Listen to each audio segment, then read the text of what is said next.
I might have to dip a little bit early because, like I said, my mom. Understandable.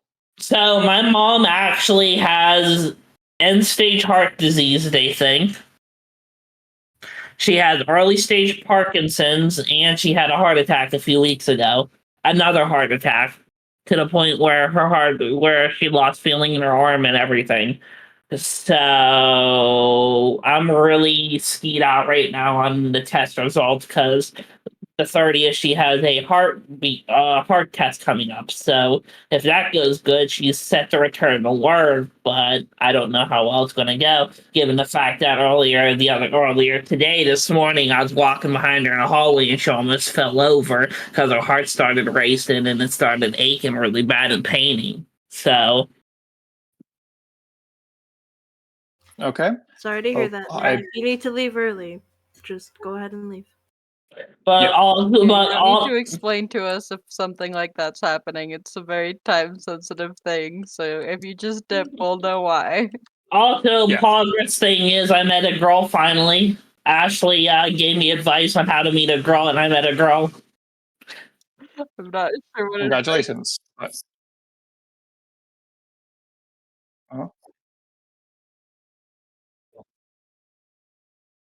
Yeah. Mm-hmm.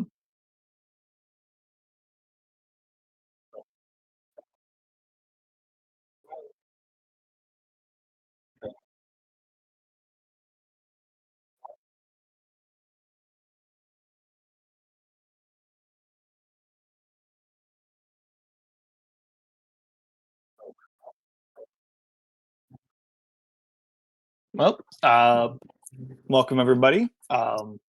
As of the end of last session, everyone they defeated the guards at the entrance to the dungeon, the Lair of Zazi, the decayed Naga, and have started descending the stairs as we starting to get into the dungeon proper of this cult that they have been tangling with. I think, yeah. Yes, Zelbit and Bushy Brow are coming with you. They are following behind at the moment. Also, Sven, my camera's not working on your stream either. I don't know if you noticed that. I have it up on. I can see you in the group call with me, but it's not actually working. All right, awesome. All right. Yeah. We left off last time as you were descending the stairs. Had a little bit of issue with a trap on the stairs that you guys were able to disarm, and you can see the bottom of the stairs. There's some light of a room below, and you hear some voices that are coming up the room. So you hear some people ahead. I guess to say exactly what you do hear is you hear someone giving an order to someone or someone's in the room to stand guard, and a monotonous "yes, sir" kind of response. Yes, in common. You hear someone's kind of barking out, "Stand guard here. Wait for your shift." And then a monotonous kind of response from multiple voices being like, "Yes, sir." Proactively, before we actually go into the room where people are standing guard that we hear, can I use my level 1 spell slot and cast shield on myself? Shield is a reaction. Shield's a reaction? Lasts 1 round. Oh, okay. Unless you're thinking of Shield of Faith or something. No, I thought I could cast it on myself as a actual action. No, you're probably confusing with Shield of Faith, which is a static boost to your AC that lasts for a duration.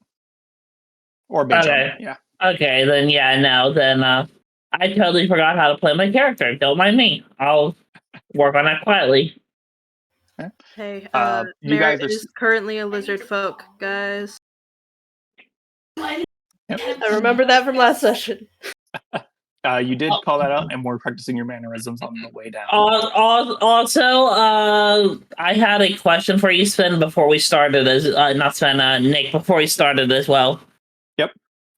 Last time we talked about the tattoo on my arm growing. Has anybody else noticed that, or can I relay that to the group?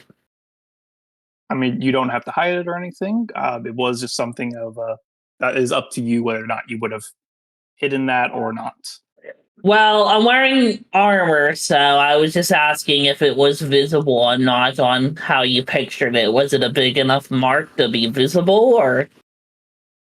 Well, depending on how far down you roll your sleeves, or have your forearm armor, bracers. I think that's the right word. Or whether or not you wear gloves, that's entirely up to you. Kind of flavor wise. Well, flavor-wise, I'm just gonna go for the role-playing aspect and tell everybody here that the mark on my arm grew since the last time we were at the Druid's Manor, Zolbit's Manor. It grew, if I recall.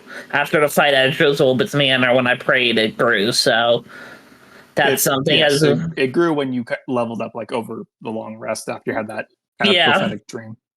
Yeah, that's what I'm saying. So that's what I figure I'd tell them that, and maybe we can look into it into a future thing, or if Zolbit would know anything. That's what I wanted to touch on before we start the session. So you are able to relay that. This probably would have been in the past while you guys were traveling. Yeah, I just wasn't here for the past 2 sessions, remember? So I didn't get to say what I wanted. So yep. If there's more you would like to say on that, you feel free to do so now. If not, we can. No, I just relate to the group that I had a prolific dream, and the mark on my arm grew bigger. So all right, that we can look into it later, kind of do research into it. All right, sounds good. Where you guys currently are, you guys are up on the stairs to where you can kind of see into the room, or you can kind of see that there's a room below, but you can't really see much of it. You just can see that there is some light coming up from it, and you hear these voices. How do you guys want to go about this? I guess Phoenix will just lead the way. I mean, there's only one way we can go and down, so Phoenix is just gonna lead the way in. I guess go 30 feet in. Okay, so you loudly kind of clank down the stairs. I mean, I'm wearing armor. There's really not much I can do after they clank down the stairs. I'm not a rogue. I mean, you can try and step quietly. Just because you are wearing armor doesn't necessarily mean you are innately loud. But there's a difference between just walking down the stairs and trying to be quiet. I'm going to try to quietly creep down the stairs in 30 feet. Okay, then I would like everyone to give me some stealth checks. Tower or non-tower? I will push it to you guys. All right. Copy that. I believe I can set this.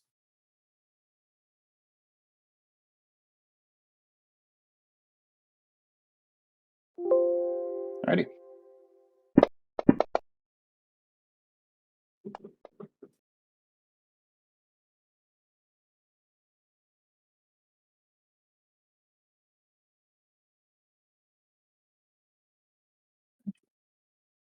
Roll for a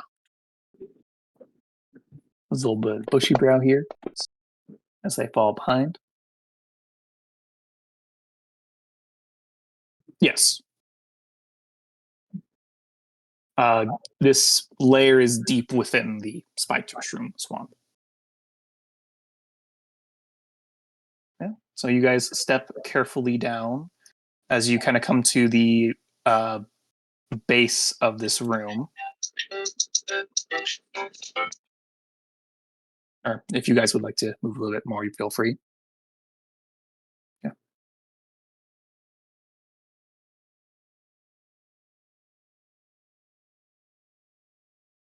Is there a reason why? Okay. So I had originally Or blocked it when I threw this stuff on last time. Uh, as you come to the base of the stairs, you're kind of very quietly stepping, kind of peek into the room, and you see these 6 individuals kind of standing guard,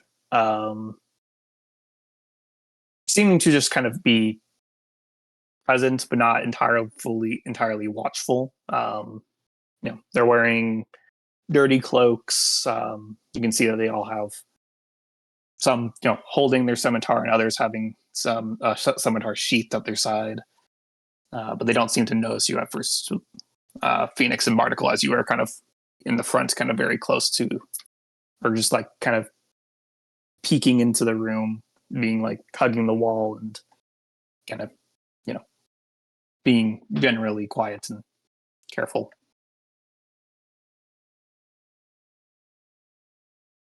From, I believe we've had a fight with some. No, we didn't. You can tell that they are just they have blah, blah, blah, words today.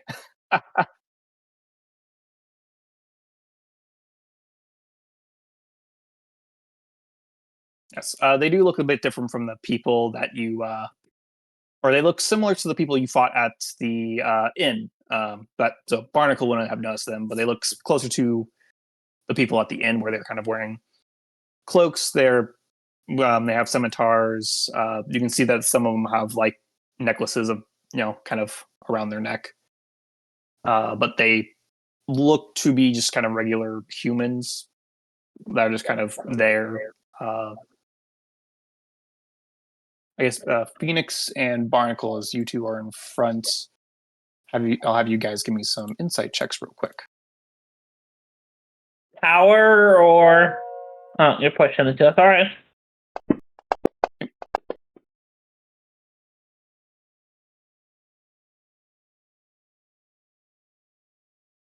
How did I Are you look pushing overall? that to everybody? Specifically Phoenix and Barnacle, just because they're up front and kind of glancing in the room. Yeah, and also I can see all the cultists or whatever they look like people.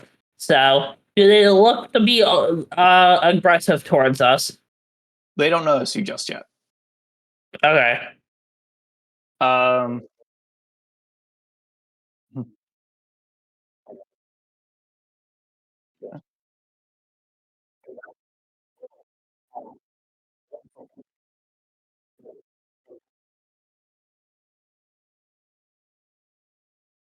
give me a deception check.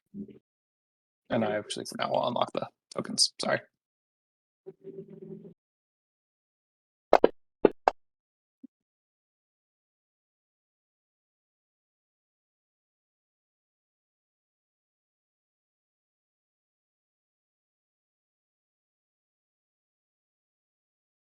Being just gonna take a step back and push Merritt forward. Go, Merritt.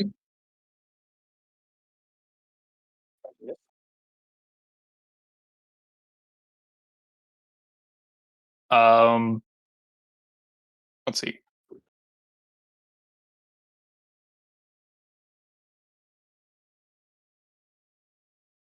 One of them steps forward and steps forward to kind of respond to you, not immediately being aggressive, but just kind of steps forward to address you.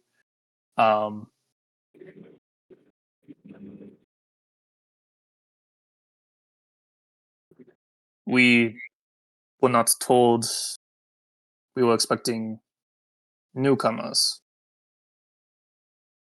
To which, as they kind of step forward, they do start to see people who are behind you.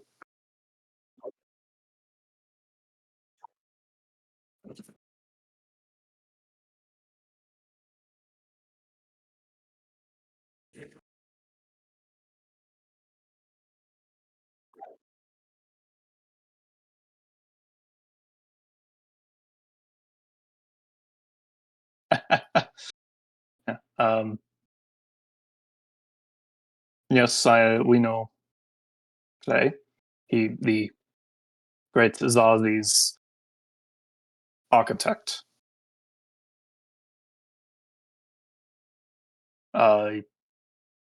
Doesn't.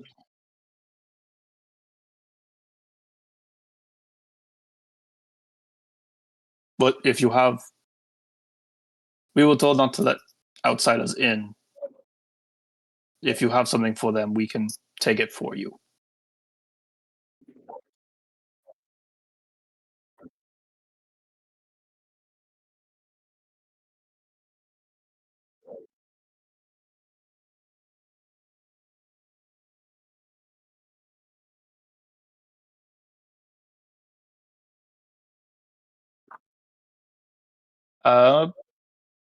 Give me a persuasion check.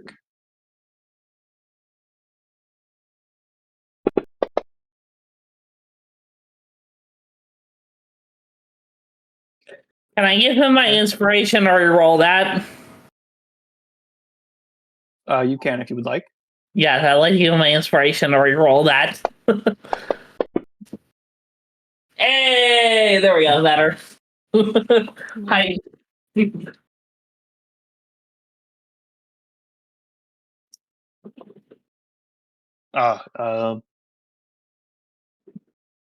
Very well. He's either at the officers' quarters, or he's down reporting to Zazi.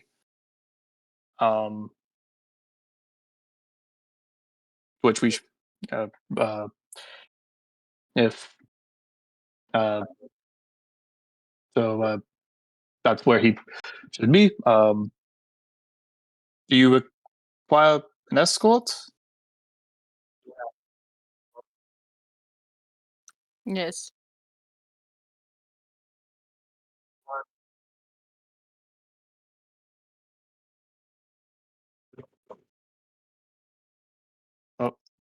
Uh, very well then, sir. He kind of Yep. steps to the side. Merritt is grabbing like Phoenix's arm and like kind of like dragging him with him as he walks. Yeah, I'm just following Merritt, falling behind Merritt, close to Merritt. No, you're not following me. I'm grabbing your arm and dragging you with me. Yeah, that's what I'm saying. Yeah, that's what I'm saying. I'm falling close, right next to you. Okay.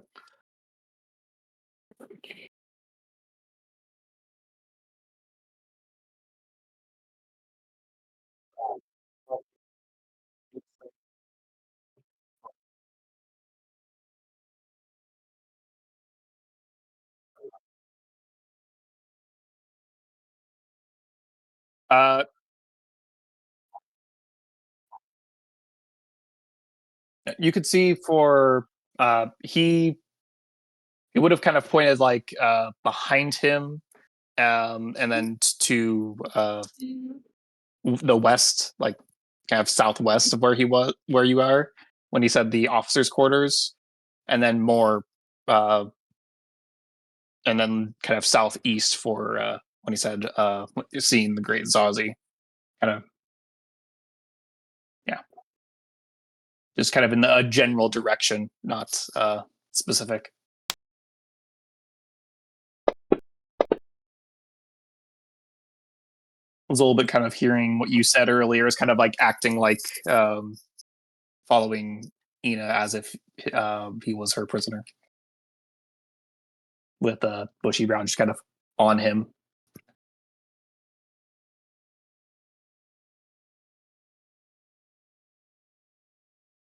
Oh.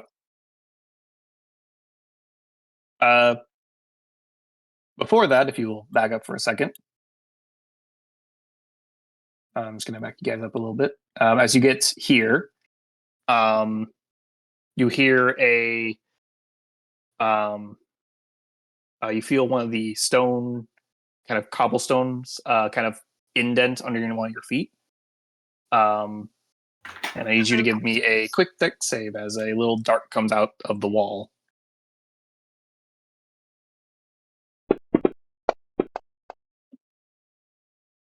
So you just step back as some volley of darts just go off on the walls, just going back and forth, kind of like that one scene from Indiana Jones.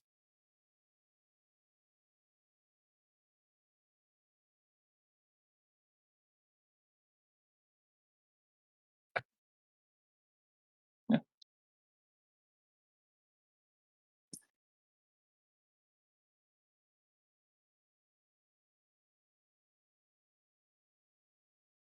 Okay, give me an investigation check.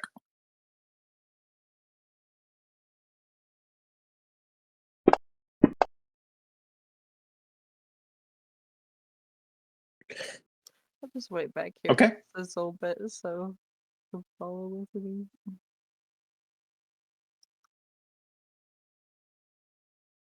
Uh,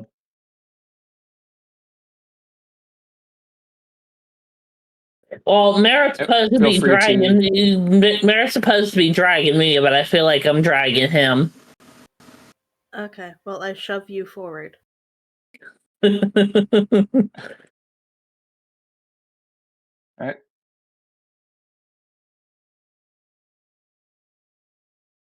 Follow behind Barnacle. He'll be the trap dummy. Feel free to.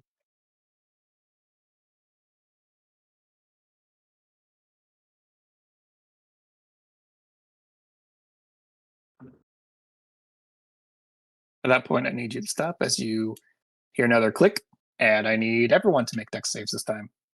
Woo! Fun. I can Are you gonna push it, or should we just throw them? just throw them this time. Yeah, my It deck was is. hovering over a 16. Barnacle, you're good. Phoenix, Barrett, and Ina, you all get hit with darts as well as. Well, actually, real quick, let me double check. Bro, As I do Barnacle real quick. stepped foot on the trap, but it was meant for people going the other way. And so it just hits everybody behind him and not him.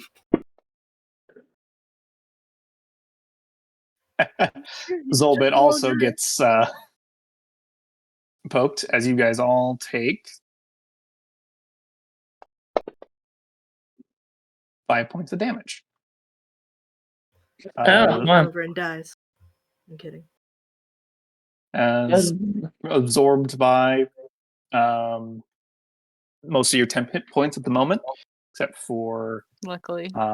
Phoenix, who takes a little bit of overflow. Yeah, so 3 damage. Yep.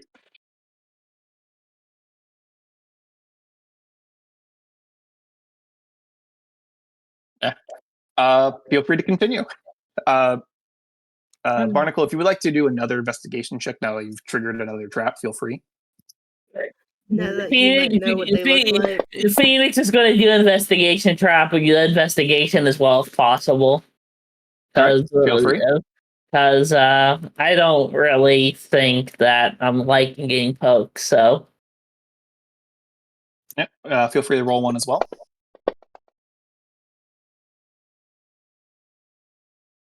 All right. Phoenix and Barnacle, you guys are able to point out that there are 2 more little triggers to avoid. Okay, well. Phoenix does it by just stepping on it and, hey guys, watch this! And you are able to now avoid them and walk through.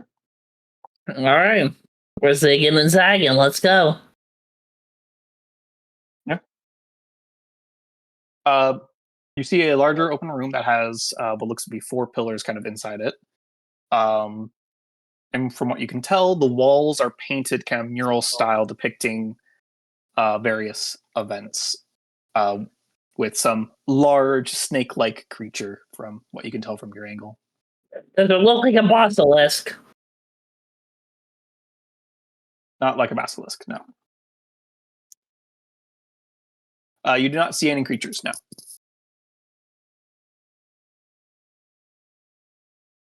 Okay. As you can go in, you can see kind of the center of the room is a bit unfinished. It's a little, while there's like worked stone, mostly around the center is more dirt that looks to be, maybe a little wet, a little muddy. But the Is it walls all are lit? in this. What? Say again? Is it all lit down here? No, but this the initial room that you were in was lit, as well as one of the and this room is lit. You can see some torches that are faced around, but the hallway you just passed through was not. But it was not too much of an issue because there was kind of light sort of pouring in from either side.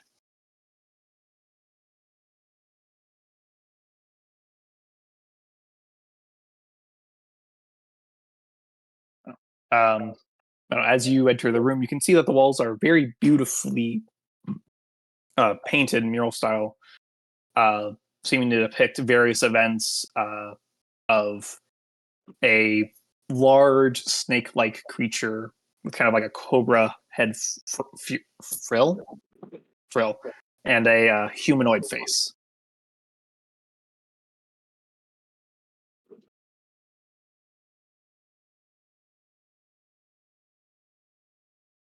To the left seems to describe a.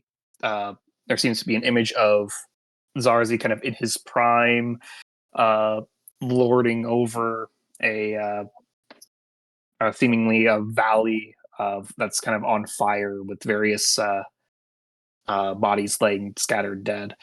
A mural right next to it, to its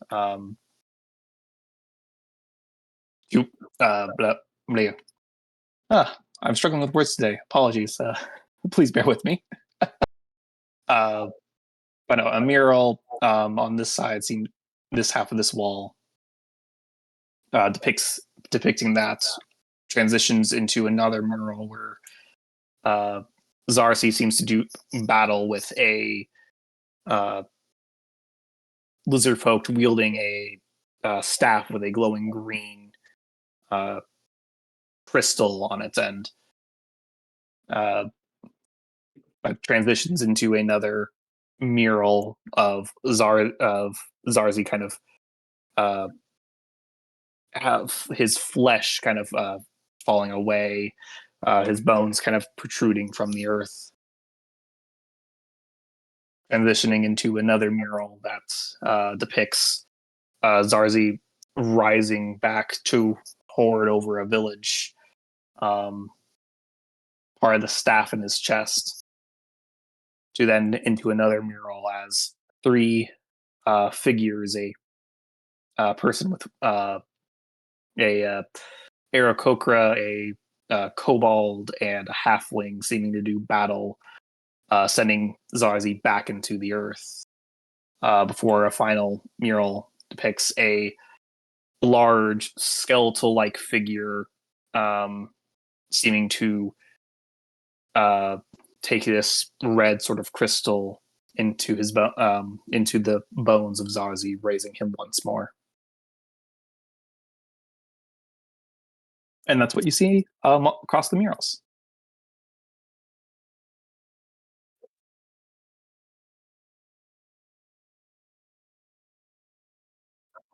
Oh, they are pillars in the room. Yep, which goes about 15 feet up.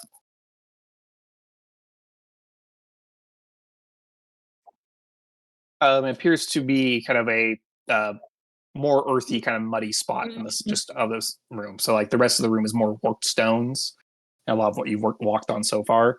This just appears to be some unworked earth that's maybe a little wet, a little muddy.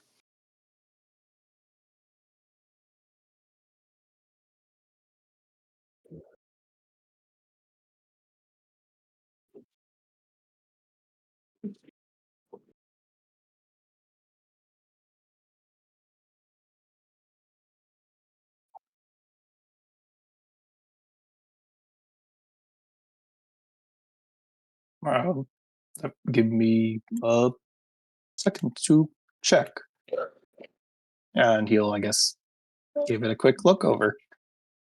If anyone else would like to make a look at the mud, feel free to give me a nature check. All right, well, Phoenix is going to do a nature check. Instead of doing a nature check, as soon as we're like down in this room. Merritt wants to try to turn into the dude that was talking. And try to like practice like muttering under his breath like how he sounded. I'm not good at nature, guys, so I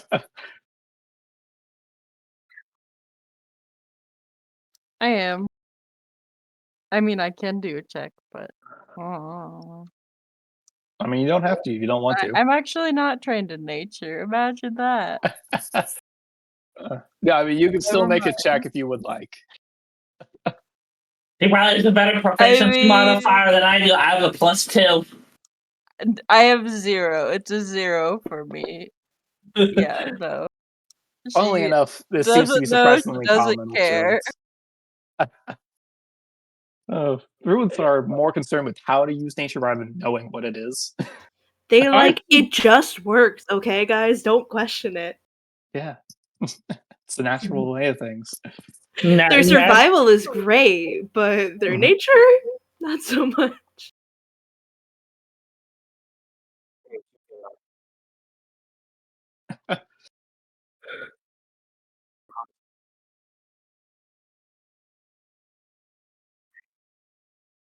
There, in this room, there are not any other doors. There's just the kind of opposite archway of the room.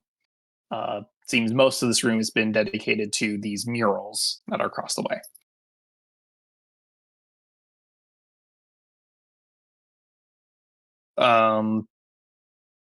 After a moment, Zolbit kind of stands back up, and Phoenix, you also take a moment to examine this.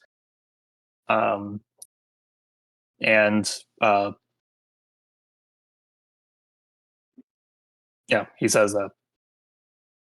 it appears this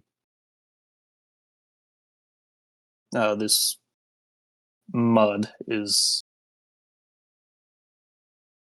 infused with its own.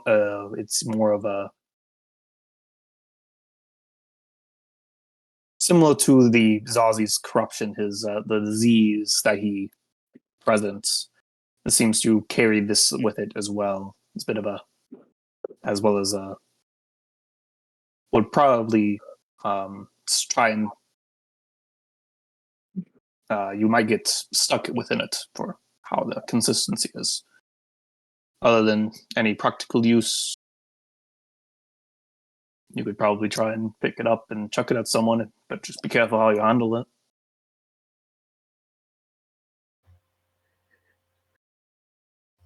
I've got mold earth as a cantrip. As he's saying that, I just pick up like a 5-foot square bit of it and like kind of it like floats, and then it just kind of plops back down in the spot I picked it up from.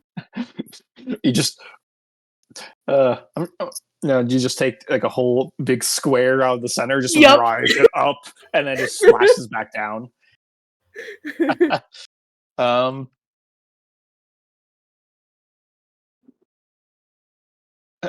That's like, man, gotta get my use out of the cantrips. Yeah, I'm gonna have everyone give me some perception checks real quick. Woo, straight rolls.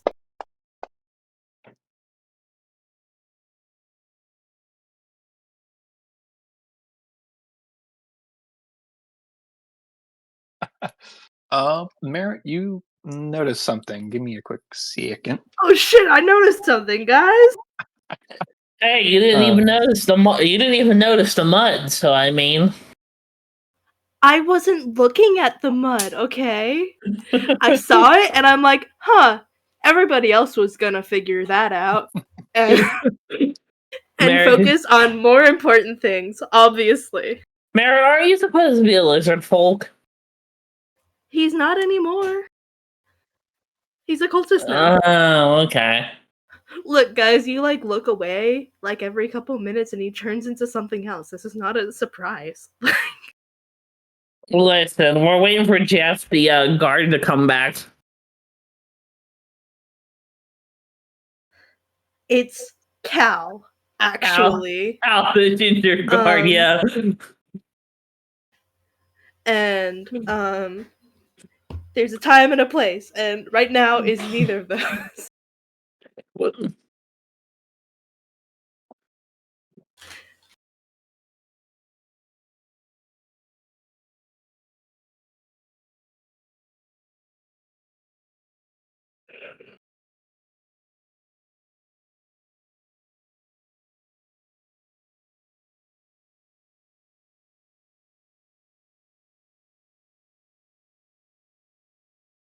All right. This is what you notice.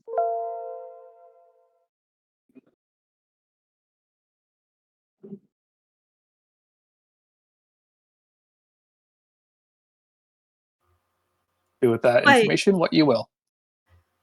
Hey guys, there's something that was in the mud. It was like orange and like alive. I think.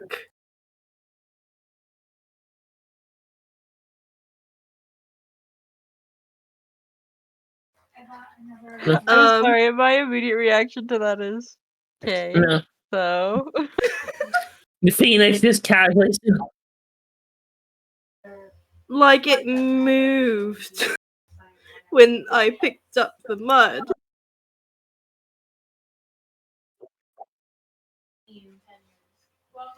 It could No. be orange, because orange. Glad it didn't say banana. Okay, guys, fuck it. Nerd's gonna pick up the same cube again. It's a cantrip. I can do it. Yeah, you do so. And it's not there anymore. And Nerd's just crazy. Yeah, you pick up like a central one again, and it's like, and you like raise it for it, like drops again. And no, you do not see it again. Fuck. oof. However, much was closer to there. you, Oh no.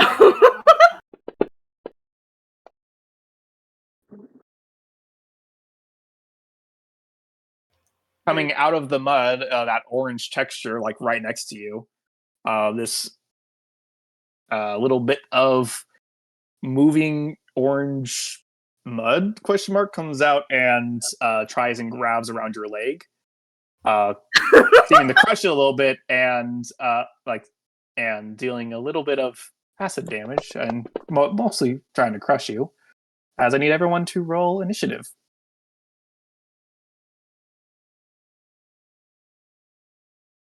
Mm. Guys, I hope I do good because I would. Oh no, Barnacle does better. What were you saying there, Merritt? About doing I good? hope I do good. Nice. You can see you rising from the mud. I'm sorry, This I kept touching the wrong character form. It's fine. Should I? No, I haven't summoned him yet. It's not Let's here not yet. do that. Oh, that does remind me. I need to roll initiative for. It was a little bit in bushy brow. Yeah, you like my name, Bushy Brow? Bushy brow still lives. Thankfully, Yep. it's the OG. It's the OG Bushblight. I told you, Bushy Brow. For those of you that don't know, Bushy Brow is a Naruto reference, by the way. Oh, I actually did not know that, Okay. but haven't watched it yet. Anyways, moving on. Barnacle, you're up first as you watch this kind of mass of orange mud kind of reach out trying to attack Merritt.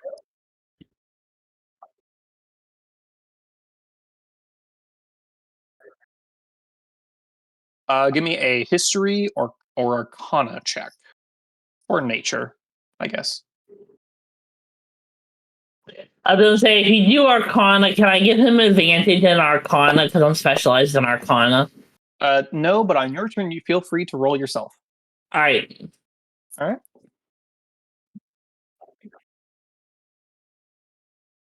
Yep. You recognize this as a type of ooze creature. This one you know to be called ochre jelly. They are low, and generally don't like to be disturbed, and will try to consume something that disturbs it. Oops.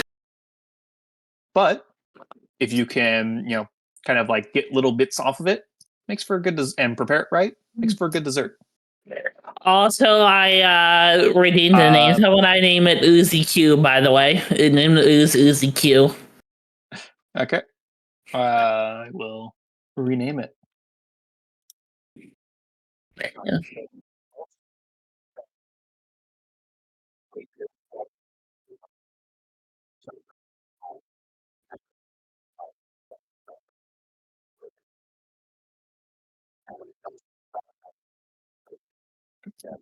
Yep. I will say one more thing that you do know about it, more from your kind of having read about this, and then just ultimately your faith kind of being a little bit more about around weather and storms or tempest. This is immune to lightning damage. How much you do know? That is. You're pretty sure there is more to it, but that is the one thing you do recognize or remember.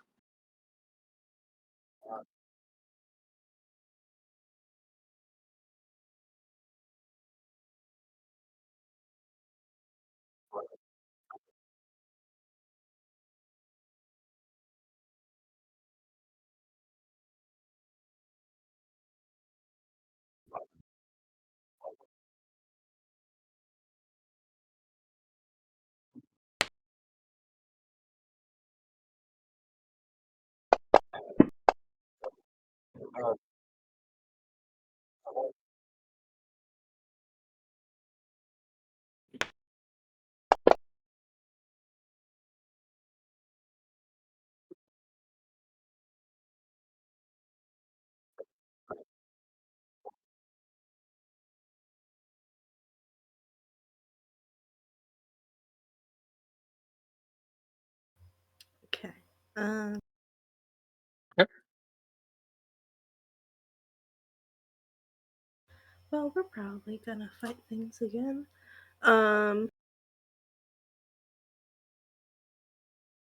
Yeah, Merritt's going to go ahead and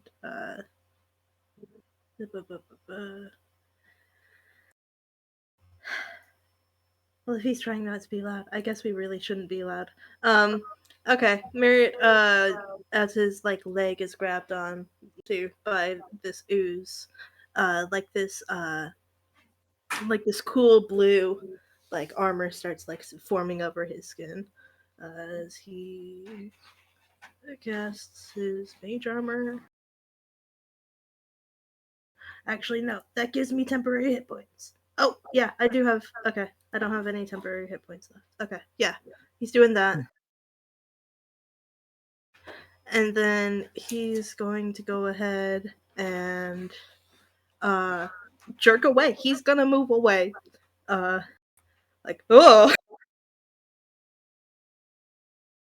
and Okay. kind of stumbles into the pillar.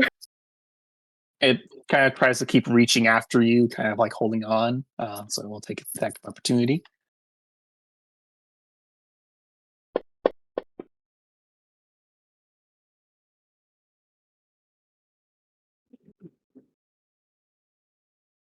It does manage to hit, unfortunately.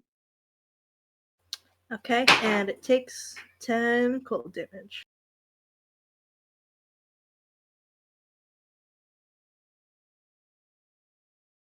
And then kind of like as it's back keeps, keeps trying to kind of hold on to you as you're trying to step away, and you just bend the energy of your mage armor into where it's grabbing you, kind of, and it recoils back, having part of it frozen and broken off.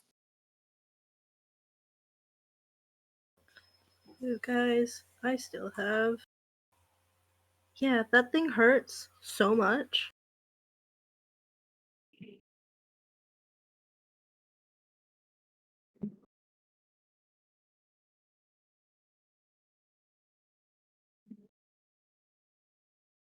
Bushy Brow's kind of taking a look at it, and for now, I'm not going to do anything because it's confused how, or not sure how it would, because it attacks for blood, kind of suck the blood out of things as it claws it.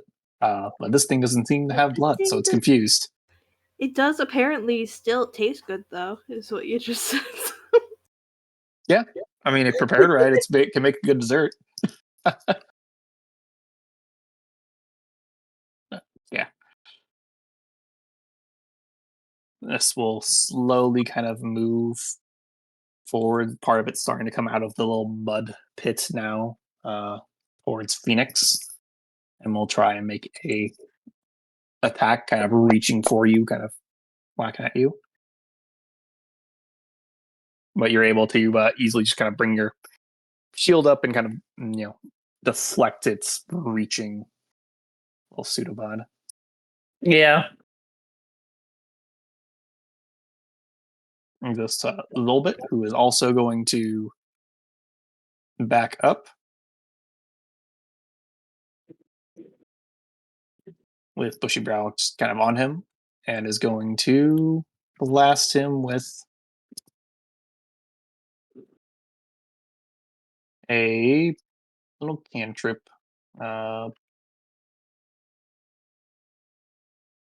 Chill touch.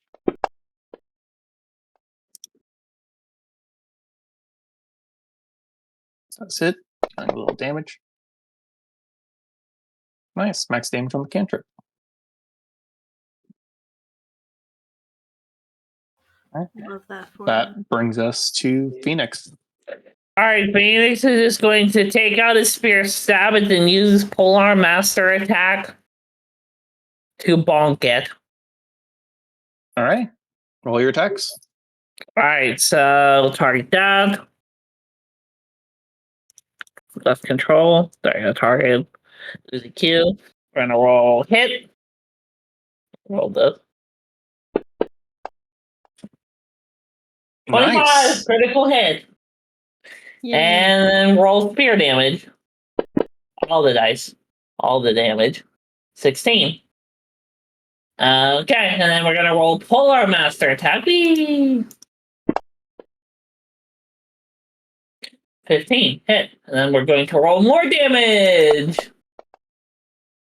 Woo! And I'm going to use Action Surge to bonk it and stab it again. Because why not? Stab, because Action Surge gives you an action, not a bonus action. But, Yeah, roll your attack. All right, stab it again. Let's stab it again. That is looking pretty 17. rough. 17. Let's check off Action Surge real quick. And then spear damage again. Whee! Dying. It is dead. So you are able to make quick work with your spear, just kind of scattering bits and pieces of it, apart. Before finally, it's just kind of Phoenix is going to pick up his spear with little bits of it on it and lick it because you said it tastes good. So see if it tastes good. He said tastes good if harvested right. Phoenix did not hear that part. He heard it tastes good, so he's going to take a piece of it and try to eat it. So it kind of tastes like if you've ever had a dessert and then you've had like the gluten-free, sugar-free version of it. It just doesn't taste quite right. Like gummy bears that give you the shits. Yes. So it's one of those like you can see the potential, but this ain't it. It's not there yet. Yeah, it's not there yet. All right. So I didn't think gave us a little bit at that, but yeah. Listen, Phoenix heard it tastes good. Phoenix is a fucking fighter. He thinks with his sword. He just says, tasty, let's have lunch. Phoenix I think he thinks with a spear, but well, yeah, he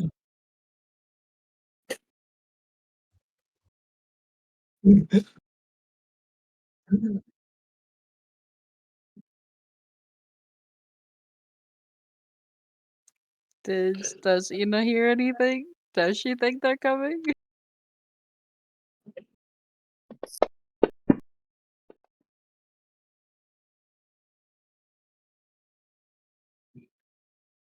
You don't hear anyone coming. She just shrugs. Doesn't seem to think so. Well, I killed it in like 3 hits, so I don't think it had much time to squirm or scream. We killed it. Well, yeah, we killed it in 4 hits technically, so 5. Zolbit contributed, and Phoenix is just gonna look over at Zolbit and say, "Good job, old man." Dude, I did 10 points of damage. The same as your crit. Phoenix only compliments the total, though.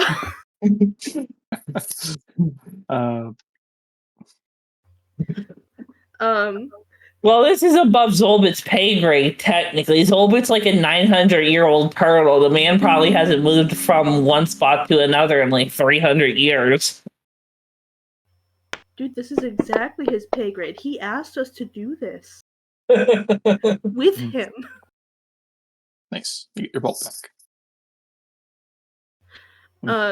Merritt's like digging through his backpack. He's gonna pull out the cleansing stone and use it, and so like it gets like all like the mud and the ooze off his clothes, and then immediately like his legs just his pant leg is just soaked in blood again.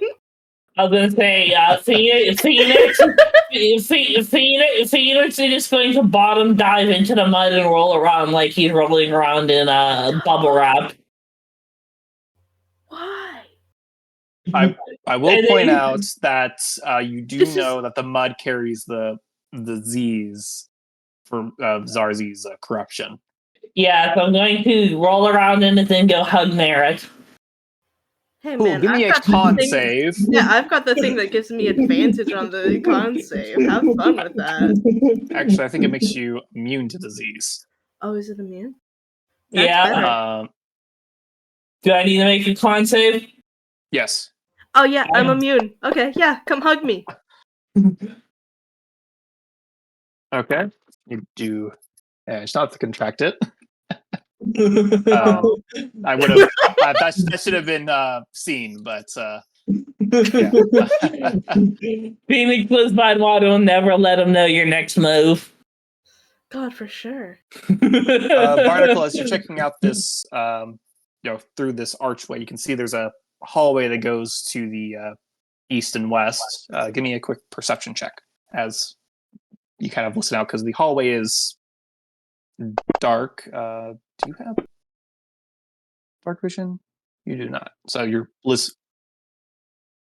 Okay. So as you kind of shine your light / listen out, you would hear but not see the sounds of like clawed footsteps on stone coming down the east hallway, so to the right. No appears to be going farther away, but you do hear what appears to be but you hear the sounds of clawed footsteps. Unsure how many. Walking. Probably a patrol of some kind. Okay.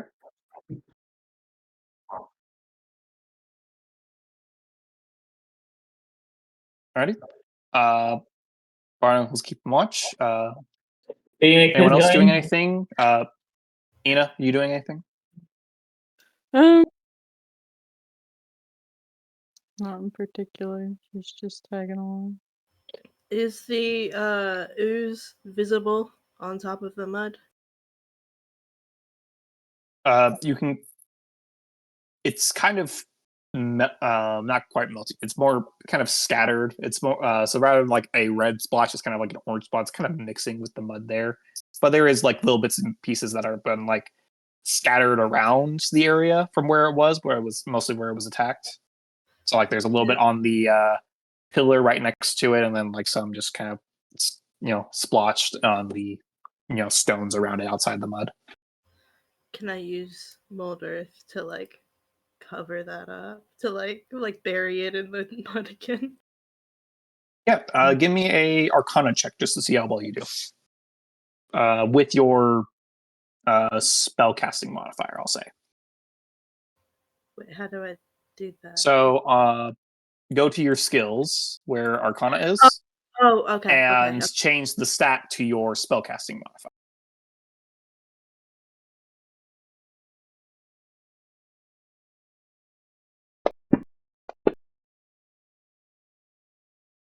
Okay.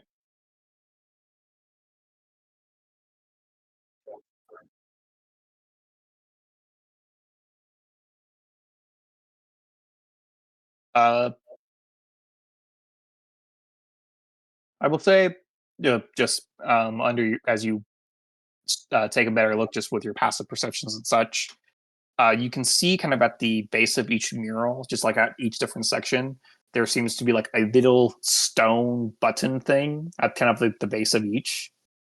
That's just like kind of seems to be inputted, but it's very clearly like a button of some kind. That's just kind of there.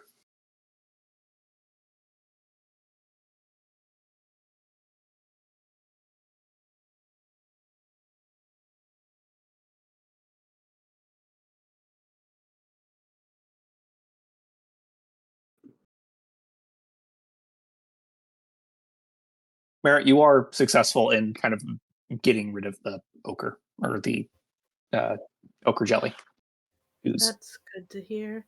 Merritt limps over to to Barnacle. I was kind of pointing out buttons that you can see kind of at the base of each of the murals. So they're like on the walls, kind of at spaces.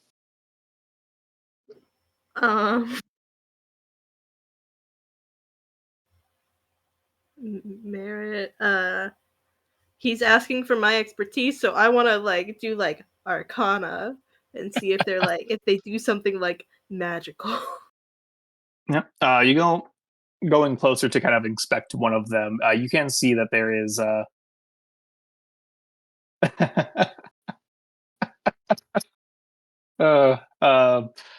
You can see that there is like a little rune etched on the button. Give me an Arcana check. Do make sure you moved it back to intelligence. I did. Sweet. Feel free to roll just in the chat. It's too late now. You said that as I was letting go. Well, with your 22, you can tell it's some variation of the magic mouth spell. And it should play some sort of recorded, for lack of better terms, recorded audio if you were to press it. You were, from your good check, you're kind of like judging. You can Like probably hear audio that would be heard in this room, but probably not beyond it. Oh, watch, it'll do this, and then he goes and presses the button. All right. I'll say which mural do you press the button for? Because there's whichever one I'm standing at. Next cool. to You were at Barnacle. the last one, so it's the one where it's kind of a skeletal figure, standing, putting in this kind of red crystal into the chest of a partially reformed Zarzi. And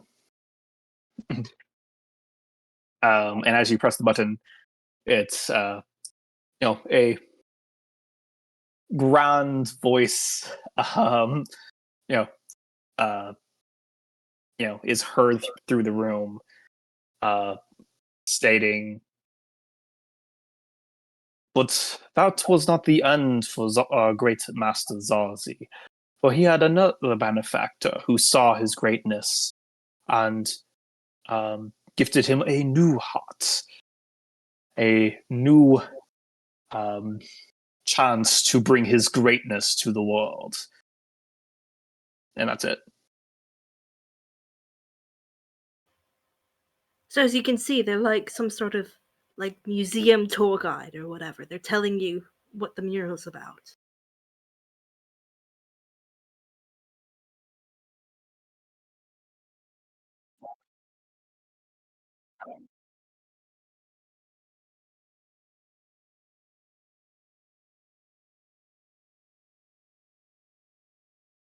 The uh, the legends that I know around Zazi uh, depict that he has been slain a few times, or in the past, but each time that he was brought back, it was through special means, and usually that means he had a weakness tied to whatever brought him back. Because in the prior incarnation, it was whatever this portion of this staff that was in his chest, as pointing to one of the earlier murals where the group of three took down or was fighting Zarzi. So there's a possibility this new thought of his might be his weakness, something to aim for. That's all I can really think of. Just a I have- totally unrelated question. Does that Mhm. heart in the mural look like it might be made of some sort of like crystal or Well, when I so the audio described it as a heart, but the mural it looks like a red crystal. crazy guys? Yeah, crazy. Wonder how that This is happened. so Totally a weird. coincidence. I will say, as an added detail, the kind of skeletal figure seems to also have some sort of crystal heart because it looks to be some sort of skeletal figure, kind of in a robe with like the rib cage kind of exposed, with this kind of also a similar red crystal heart in it.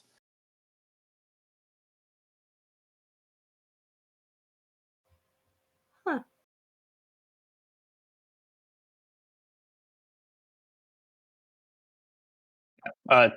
Yeah. Mhm. Hey, Solbit, can I get a little bit of help here? I Yeah, asked let me help with Bloody. that. Yes. Zolbit will cast Cure Wounds on you. Thank you, thank you, thank you. Give me a quick second to scroll.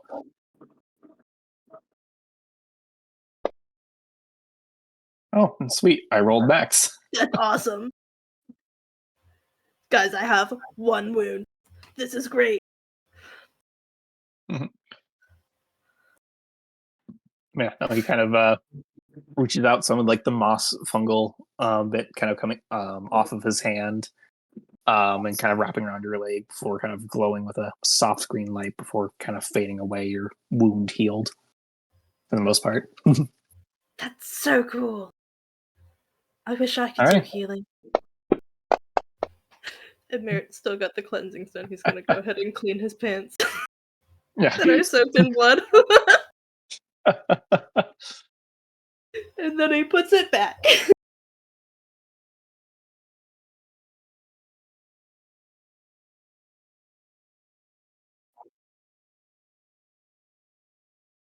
Yep.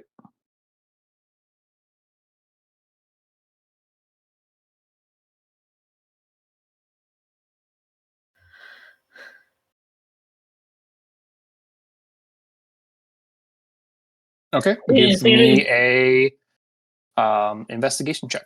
Phoenix is going to help with traps as well. All right. In that case, Barnacle, feel free to roll with advantage your investigation check in the tower, please. The hallway's a lot longer in this direction than it is in the other one.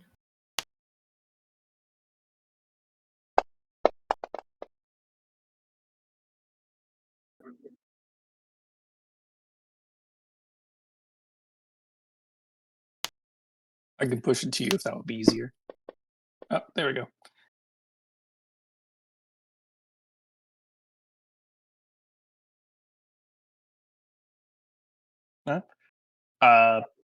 Walking along, you can see you notice on the wall what appears to be like a torch holder. I know there's a word for that, but a little sconce. Yes, that's kind of on the wall with an unlit torch in it.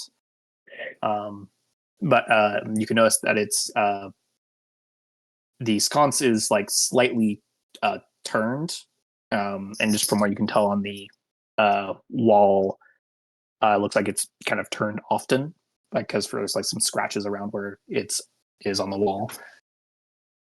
And you kind of like taking note of that, you look down, and you can see there's like some big kind of cracks in the like lines that kind of go across the hallway at certain like 10-foot intervals across the hallway, kind of going down. Phoenix is also going to cast the light on the tip of his spear by touching it, and then he's going to hold his spear out as like a light guide for anybody who needs to see as well. Bardic also has light on himself. Yeah. So yeah.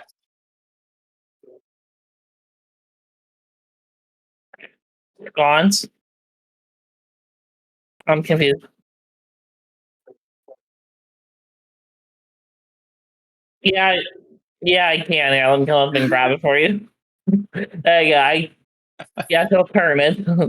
Yeah, you can see it's like kind of slightly it's like tilted at like almost a 45-degree angle. You straighten it, and as you do, you kind of hear a click, and then you righten it, and kind of ahead of you, you hear what sounds almost like a lock clicking into place. Did we just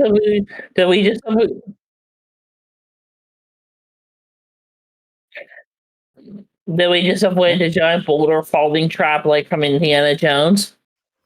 Probably a pitfall trap. You Bungee. step over the crack, and nothing happens. Alrighty. Well, alright.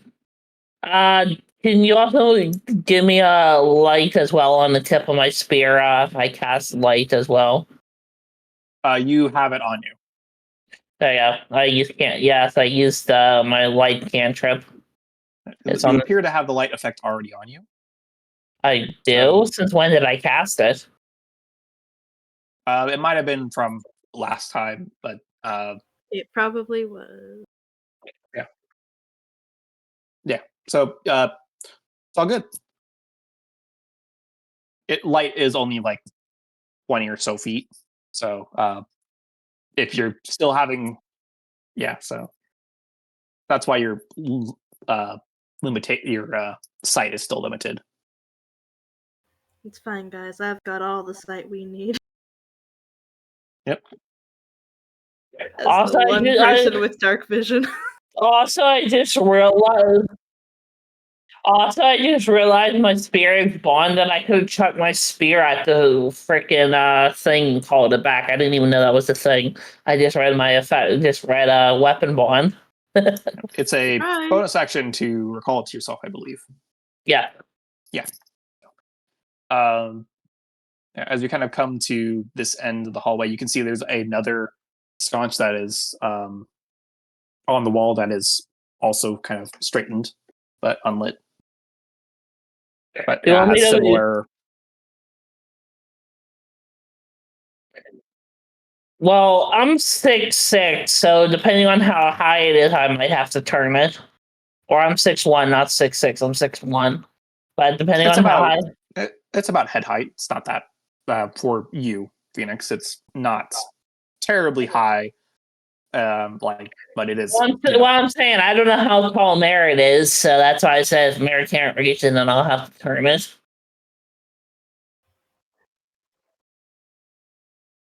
Yeah. This one is straight, but you can see there it has marks on it, so it's something similar.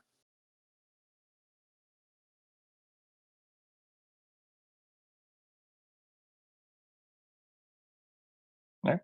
Move a little bit.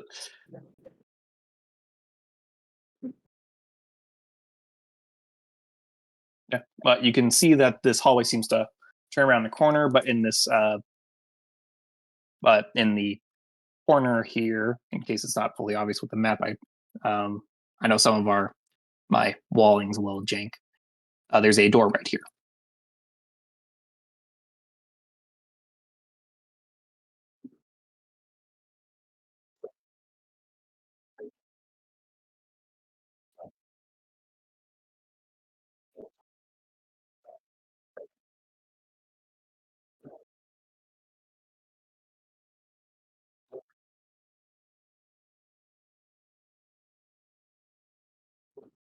Okay. You do not see anyone to the north. Actually, give me a perception check. Actually, yeah. You don't see anyone near the light range or hear anyone right off the bat. Down the hallway. I'll say, give me another one for listening at the door.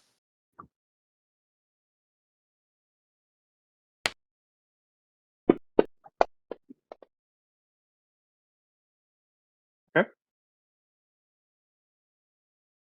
You do not hear anything beyond the doorway.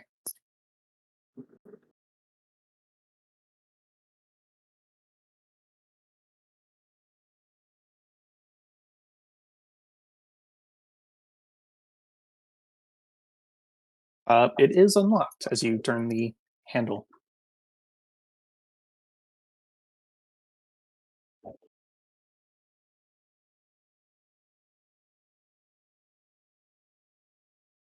Okay. Give me a quick investigation check as you check for traps on the door. Merritt slipping down the hallway behind, to the north. You are I can pretty actually certain see that all the way this down. door was not trapped when you opened it. Inside, you see various barrels. As you kind of like glance your head in, you feel like running between your feet a couple of rats that kind of run past your feet and then down the hallway behind you. But this room seems to have a bunch of barrels and a few crates. Seems to be storage of some kind.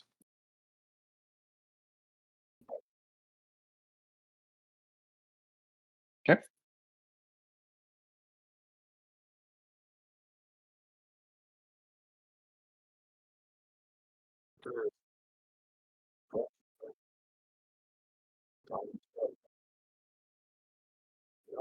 It looks like we can go to the right once we're up there. Yes, it is some. Yeah, you can see that the cobblestone kind of gives way to some more mud, as you can see. As your light kind of reveals, there's to the left appears to be like some sort of more natural cave. Did we already turn the sconce? This one was already straight. Isn't it supposed to be turned? No, so the first one was turned and you straightened it. Okay.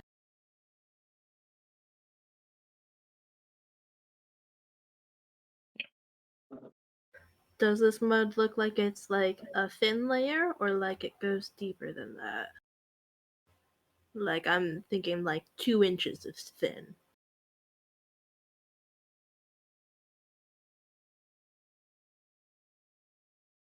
Give me a perception check as you look into it.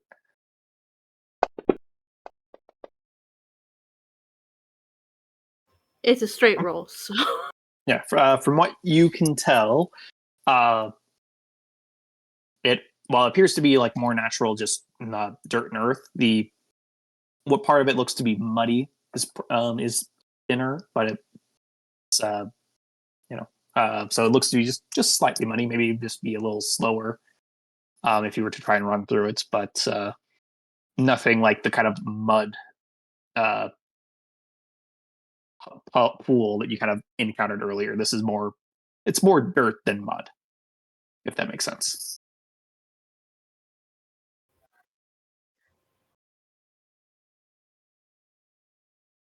yeah.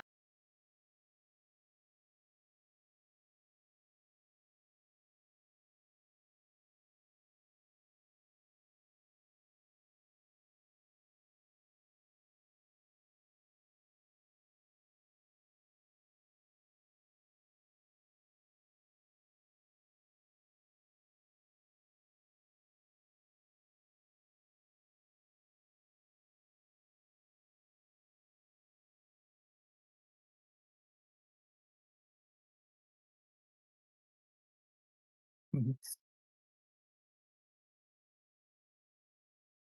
Yeah. Yeah. You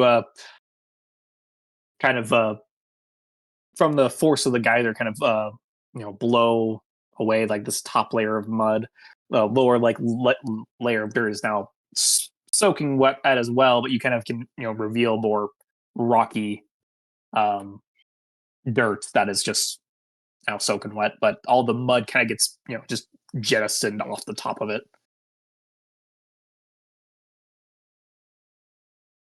We're watching as I put away the lantern. That's not the Yeah, I'm gonna have everyone give me some Egyptian checks. I was just selecting everyone.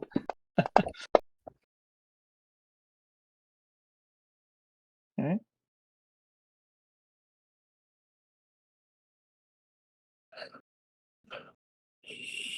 Barnacle and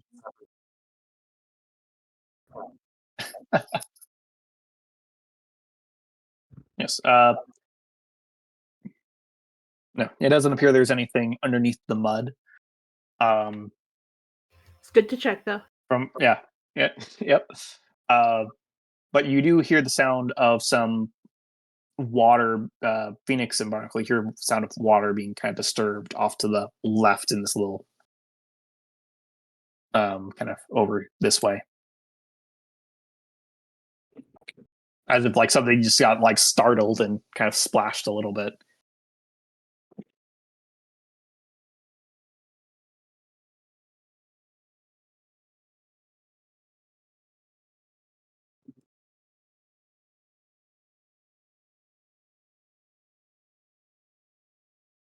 Merritt is following closely behind Barnacle.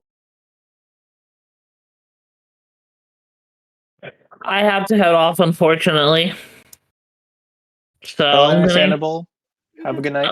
Yep. See you next time. Mom just texted me, so she needs me No to come worries. down to do stuff. So. Yep, no worries. Have a good night. See you next time. Hope you had fun. Yep. Which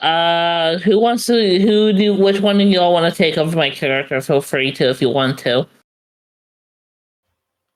I think I might have taken him over last time, so I can. All right. Thank you again. I will speak to you guys later. Yep, have a good night. I have cleared ownership of Joker if you want, or of Phoenix if you want to take him. Woo. And I can finally turn his arrow in the right direction.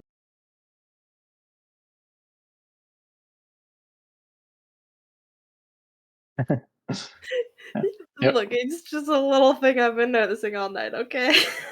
Yep, no, I get that. Speaking of which,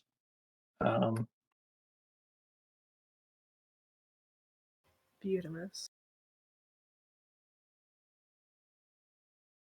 as I move some guys up, as you get there, Barnacle,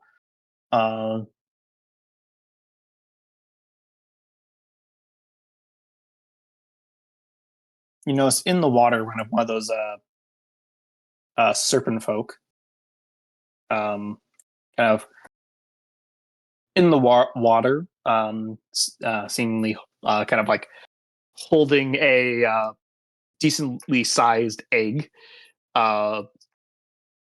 This particular serpent folk looks a bit more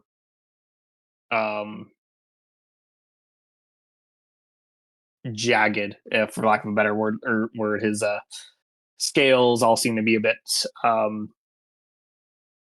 sharper in their design. Is like from what you can see, his hands have like lot longer claws that are kind of like around the egg, kind of like seemingly helping him hold it, but like look very very sharp. And he's about waist deep in the water. As he seems startled at the moment.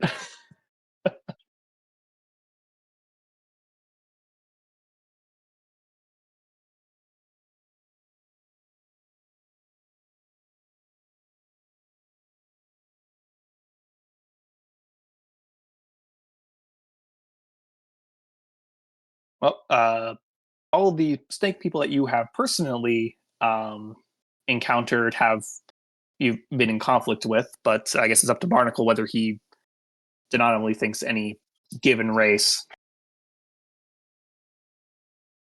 Yep, true. Which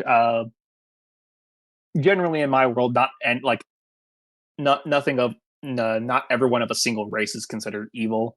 There are groups that are considered evil, but so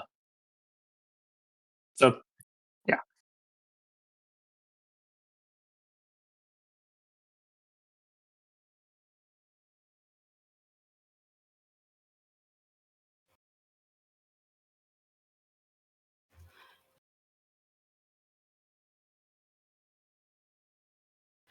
I'm You can sorry, see just cleaning up the mud in this hallway a little bit. I say as a cultist. Barnacle, give me an intimidation check. Merit, give me a deception check. Yeah. Yeah.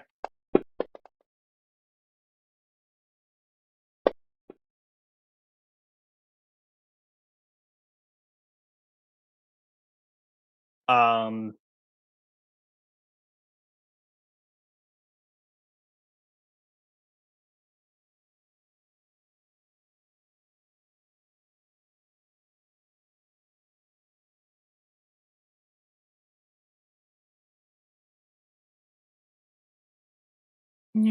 he kind of hisses out that he kind of lowers the egg kind of like into the water, kind of like just out of sight, kind of taking a step back, seeming to be more protective of the egg than he is interested in you.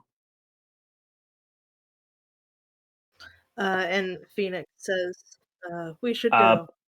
yeah, I will say it also seems like he doesn't.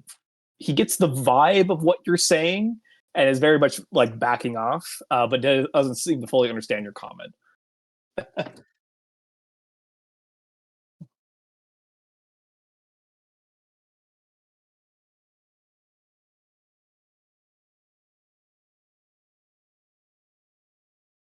Yeah.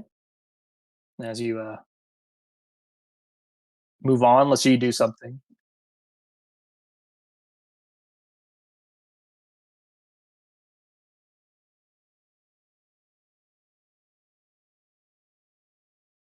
Yeah.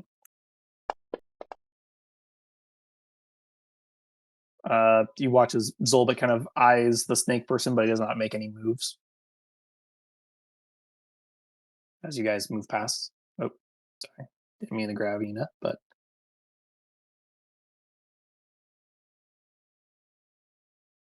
yeah, you guys are free and move past, and he's not doing anything unless you guys do something to him.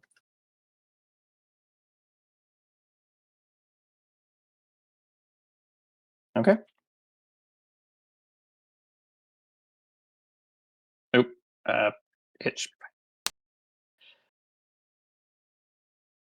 Okay. Give me another investigation check. Okay.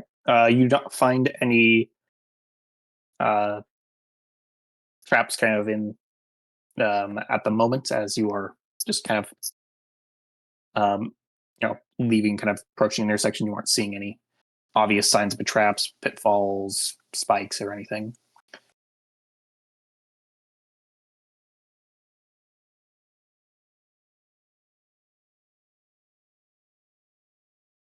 I like that, Sven.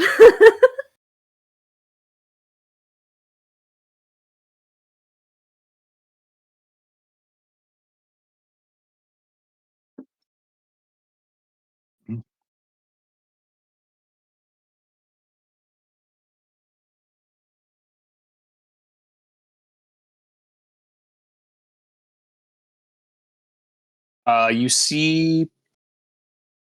Actually, is this? I can't. Let's see. I'm trying to tell exactly how far. Oh, it's just outside. Okay. Merit, you stepping forward, you can see that the west appears to end in like a dead end wall. But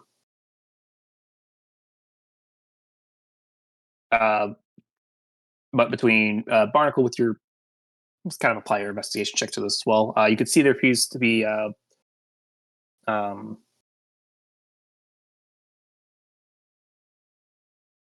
out of that stone. That's not quite. So I'm thinking of how to describe this. Well, Nick's thinking, Merritt's saying, well, that direction looks like it ends in a dead end, which is weird for a tunnel, right?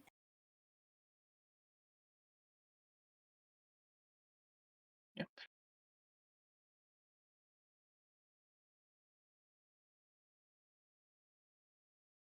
I will say at the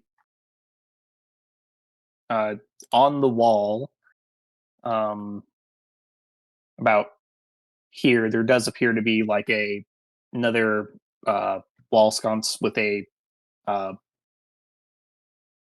with an unlit torch in it. Though it appears like there's like burn marks on the stone to kind of indicate that like, oh, this is often lit, just not lit at the moment.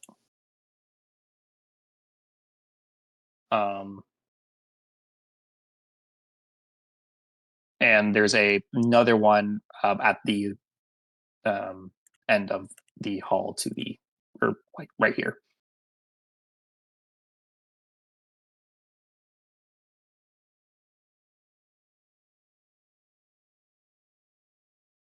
Yeah, you do not see anyone else at the moment. It looks like there is a way that goes south in this direction. Or, not south, but there's a way that splits off and goes back the way we were going. But Merritt is following Barnacle.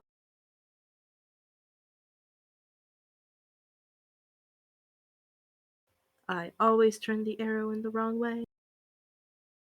Mhm.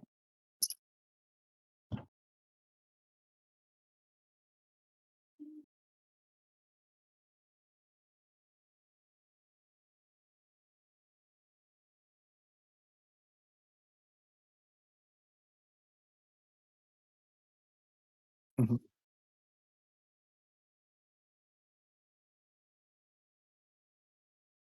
Yep.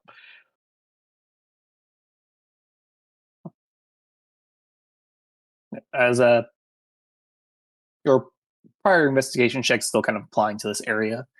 As you kind of get closer, you can kind of see on like one side of the one corner, or there's like a weird slit in the wall, kind of like to where it's not lined up quite correctly.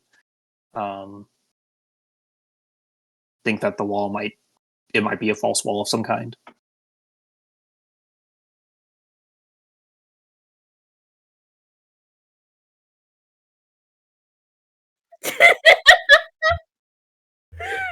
Dude, if there's a secret door, she will bust it down. She literally will just break it. That's all. Hey, Well, man, are maybe you going that's what to? we need. No, it's something Or not. usually she does it if she just if it's something that she notices but no one else seems to, then she will. But if all y'all are looking at it, she feels no need to do ridiculous stuff like that. She just doesn't want to ask for help. I love her.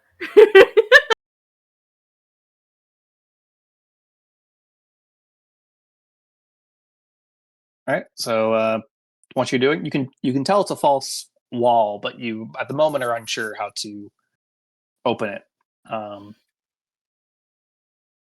It is the end of the hall. This is the false wall.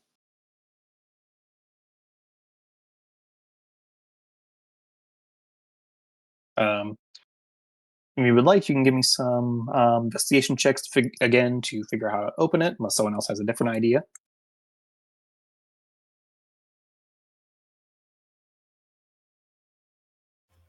Worst case scenario, I could cast Move Earth. If it's stone. But yeah, It does. it should.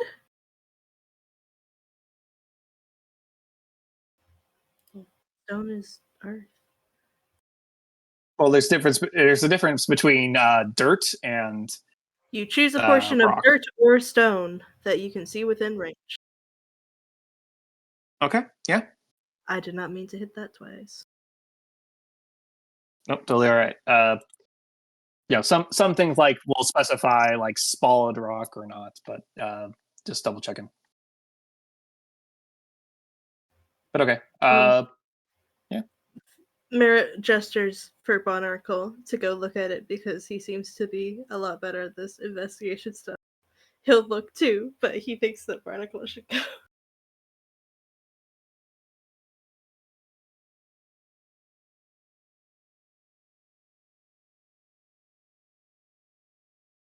Ashley, Oh, I'm sorry.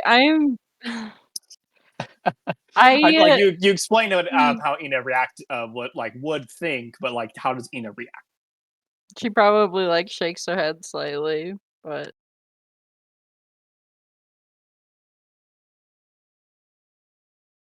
And I'm sorry. I'm just so used to not having push to talk, so I keep forgetting that that's something that I have to press for people to hear me. I've made so many just random comments on things that are going on. So I apologize profusely. No, she'll just shake her head slightly, like just open the door or just open it. You know.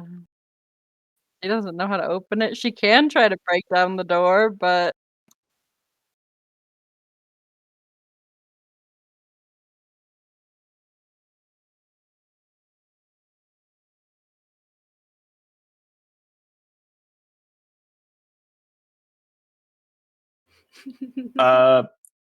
from what you can tell, appears like the wall should like roll to the left, but there's some sort of latch that you're that's like catching as first as you like work your fingers into the crack you see and try and like pull it. And it appears there's from what you can tell, there's a latch at the very top corner and the very bottom corner. And you're able to like look at the bottom corner and kind of uh, find like what appears to be like a tiny little lock that's kind of hidden, almost disguised as almost a stone itself. And glancing up, you can see something very similar up top. So a lock of some kind that will need to be picked or forcibly opened.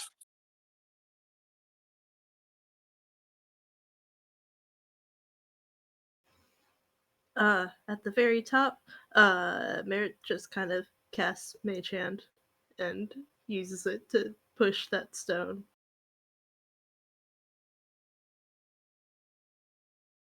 I Okay. think that's what we wanted. So Yeah. You kind of jiggle the stone a little bit so that because it's it's kind of stuck a little bit, and are able to move it to kind of push it in. Uh, Barnacle, you're able to do kind of the same at the bottom as both kind of unlatch and are able to start sliding the door. And it kind of slides in almost like as if a sliding door, that just not as smooth. And are able to open into a decently large room.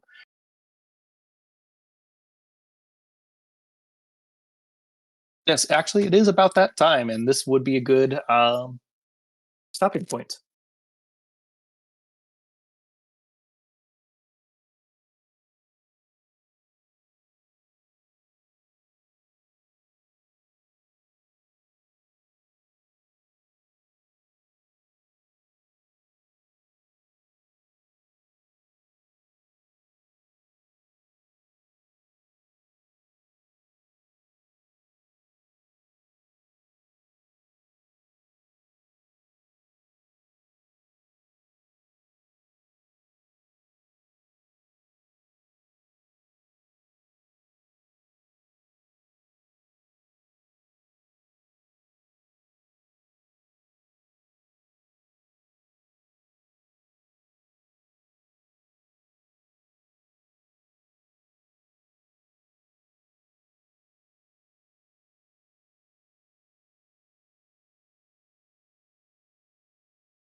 Alrighty. As you open up the hidden door, you are greeted with a room filled with piles of coins, uh, some various statues that are in this room. Um, you see what appears to be some art pieces or finely sculpted furniture. Sculpted's not the right word. Finely made furniture. Looks to be a lot of possessions within this room. On closer look, it looks like everything, like the piles of coins, are copper coins. The some of the statues, while seeming nice and probably worth some, have some sort of damage to them. Like there's a statue of some of a man, but the like features are worn and it's missing an arm. There's a some paintings, but looking closer, they aren't the best paintings. It appears like this is some kind of treasure room, but not quite as glamorous as it might first appear.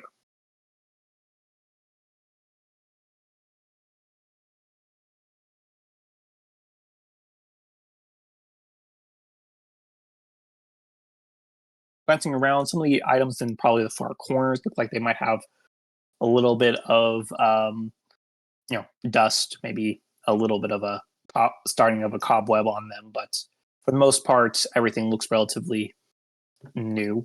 So you like a little wheelbarrow off to the side that's partially filled with copper coins. That looks like it recently been kind of wheeled there as I don't know. It looks relatively new. So it looks like this has been constantly added to over time.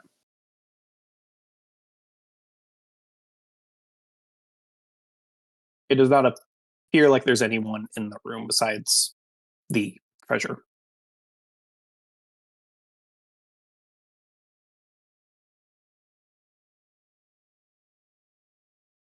It does not appear so as you are bouncing around, kind of taking a few steps in, waving your light around. It does not appear like there are any exits.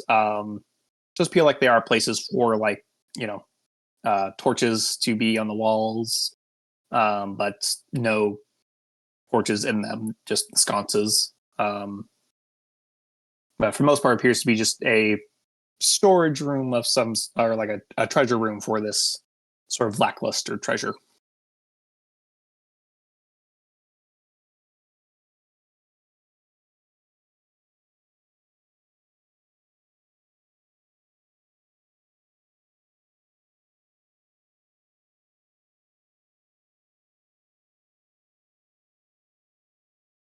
I'm glad you agree that it's not immoral to steal from cultists that try to kill you.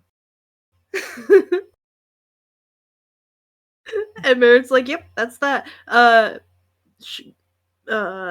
think he's gonna try to close the door. Okay, kind of. Make it look like we weren't here. All right. You kind of roll it or slide it back, a little slowly as you, because there's not like a real handle to it, but you kind of slide it back and then until it's back to its position as you hear the click as the things you had pressed earlier seem to have clicked back into place, holding the wall. And with that done, he's turning around and following Barnacle.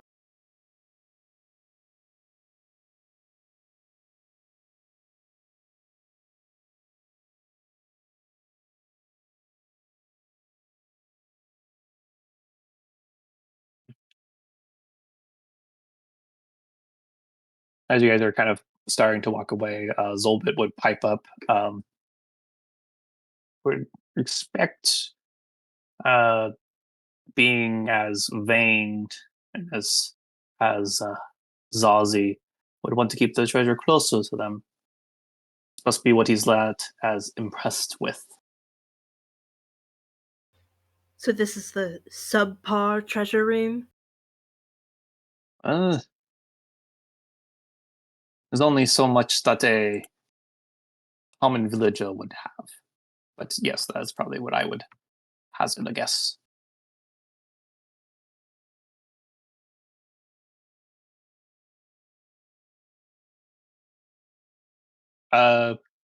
Archway just appears to be another hallway that goes south.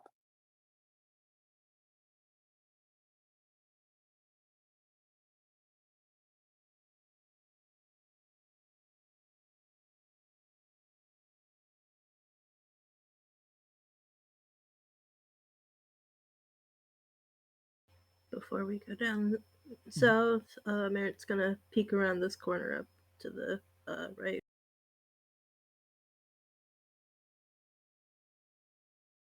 Okay.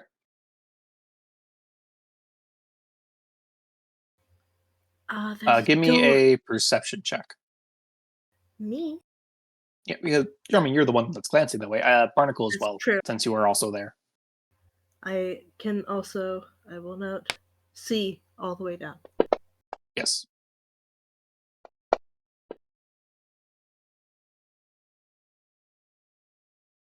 Yeah, you can. Yeah, Merritt, you see there's a door at the end of the hallway, but also just part way down it seems to turn left. I'm really trying not to metagame with the fog of war. Yeah. It looks like there's a doorway at the end. And then there's like a hallway that goes off to the left there.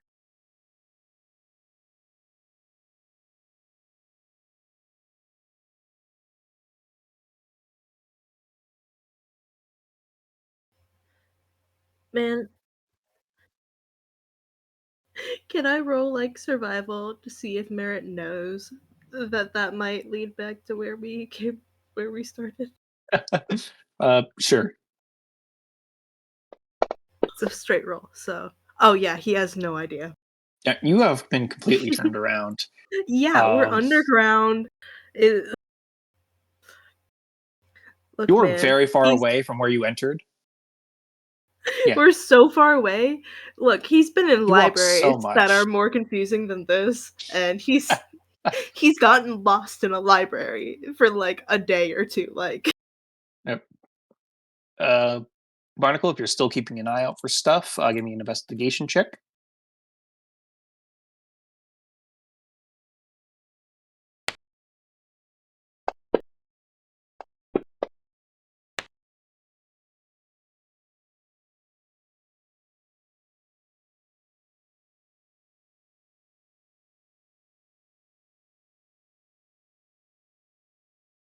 are there any sconces on the walls? There are. These ones are like, without torches in them or anything. But there are some sconces where they would go on the walls. They're just kind of spaced throughout. Yeah, no, Barnacle, you seem to, or you're, pretty sure everything's in order. Glancing at the sconces, they don't appear to be, any don't appear to be crooked or anything. Yeah.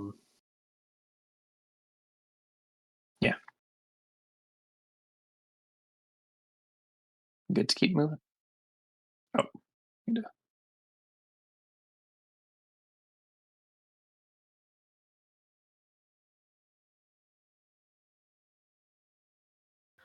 At Alright. the end of the hallway, it looks like it turns right. It is a door, but right before that, as you get right here, you hear a click as the stone you step on kind of lowers, and you hear like a click, but nothing Shit. goes off just yet.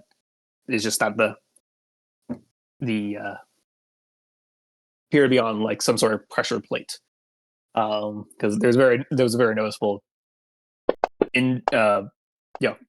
indent with a click.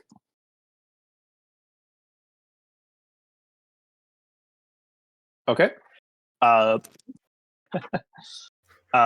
you jump back as part of the um, floor in front of you, slides away as some spikes kind of like come up, almost like catapult style, in front of you, like up towards you. And give me a quick dex save.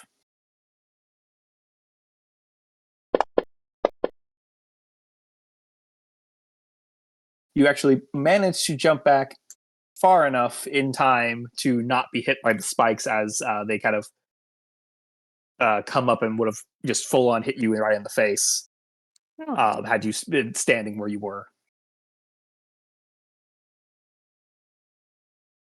That was close. Yeah. So maybe we don't step there. They are still up. It does not appear to be resetting automatically, but it's triggered. Okay. But there is a door right there.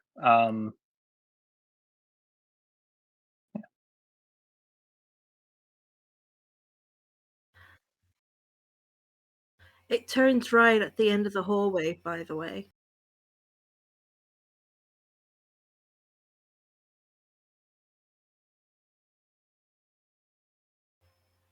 I don't know. Merritt's gonna go and put his ear up to the door.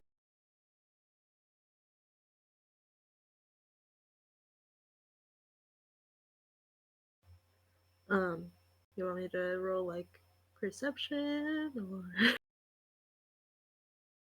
or? Yes. Roll a perception check. Yeah, I don't expect it to be good. Mhm. But straight rolls, you could get anything.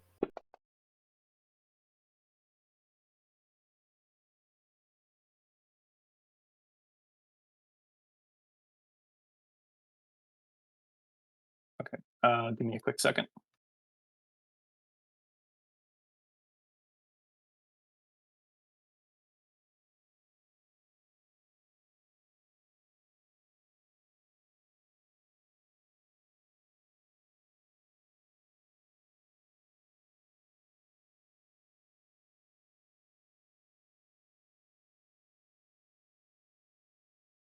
Mhm.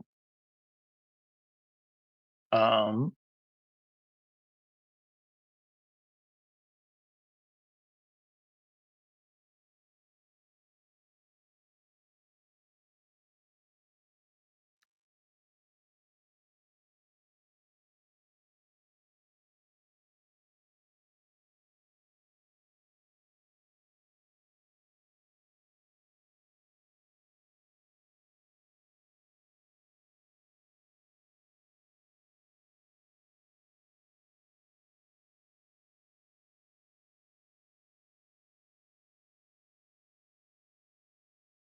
Sorry, just messaging some stuff.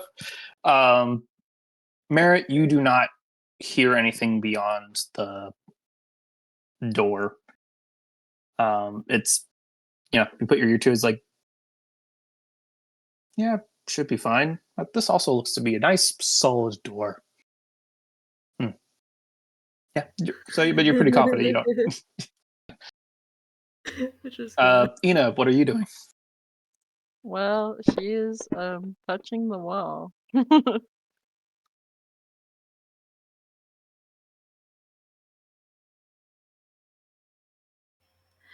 Well, I don't hear anything at that wall.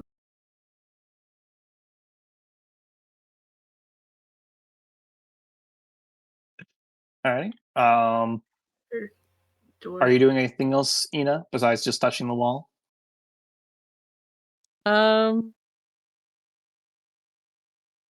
Do I know how to open this door without resorting to brute force like she normally does? Give me an investigation check. I'm not great at those.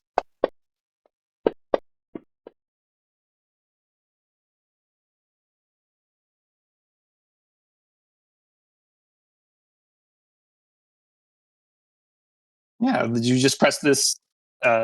Yes, the door that you're looking at is a regular wooden door, but it appears to actually be like a thicker, very solid wooden door.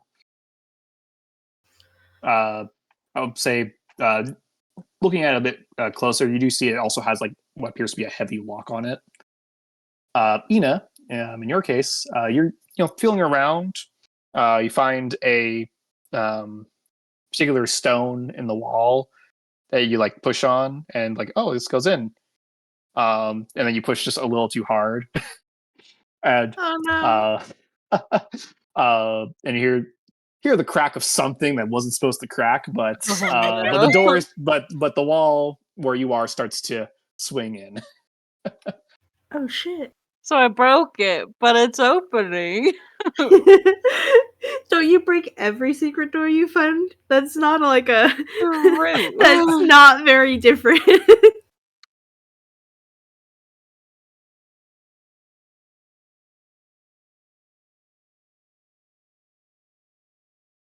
Are you saying anything, or do we just I hear you? mean, You hear you have- you hear the crack of something from behind you as you like look back as Ina's just pushing on the door or on the wall, and the it seems to like open up a little bit.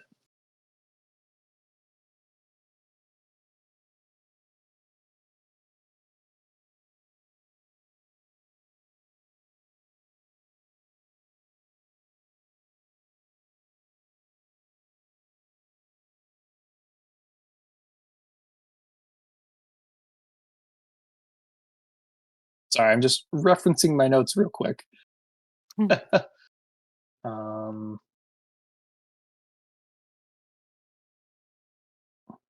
this is Merits. this is what I get when I accidentally click out of my notes.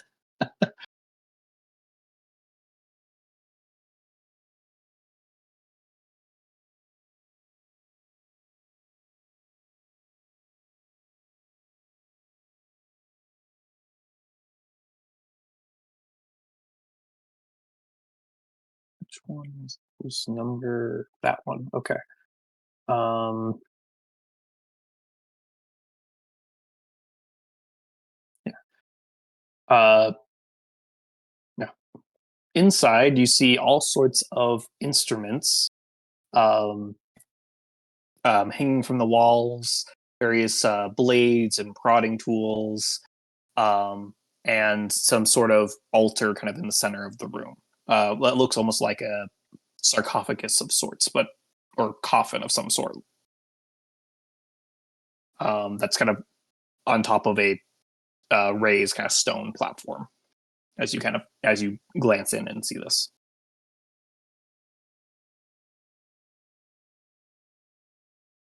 Creepy.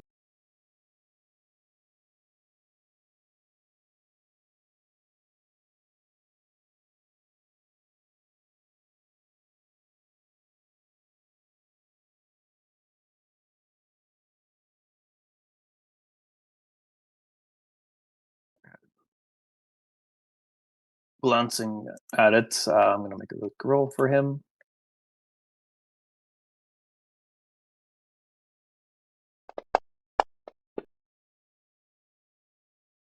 Nope, it just appears to be some sort of like I said, there's a some kind of coffin on top of a stone like raised platform, but mostly just appears to be various instruments of blades, tools of some kind. Just kind of hanging around the room, and just various vials and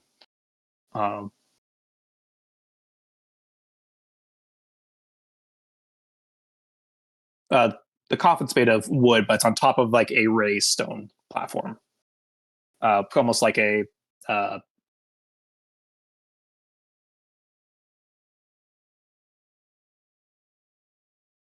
I can't think of it. It's like almost like a counter of some kind, just kind of in the center of the room that the coffin kind of sits neatly on.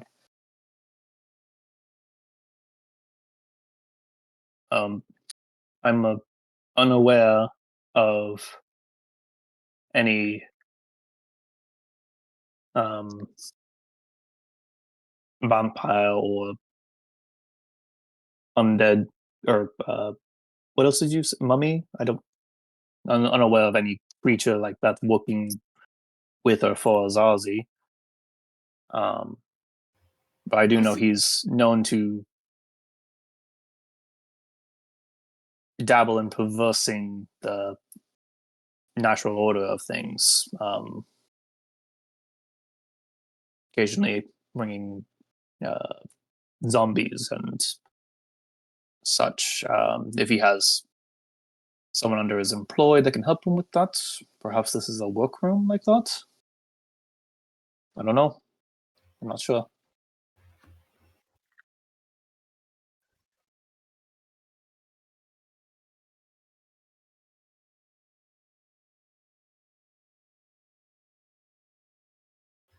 As the person that can see the furthest, Merritt is staying Sure. in the hallway and looking back and forth. As you go on, you can see that the coffin is like closed. And yeah, around the room there are various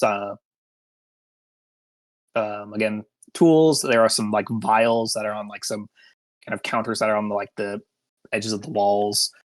Apologies, it's not drawn on here, but it'd be kind of this square and this square where that kind of counter is.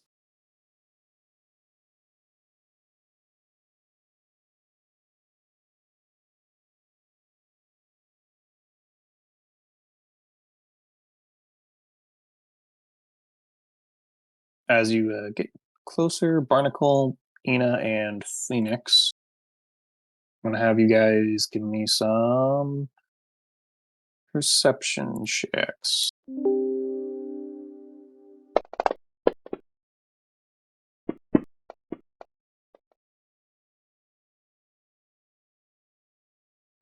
Peace for perception.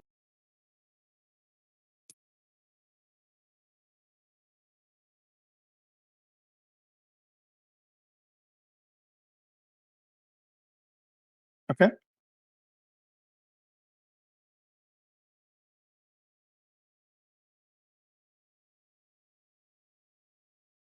Yep.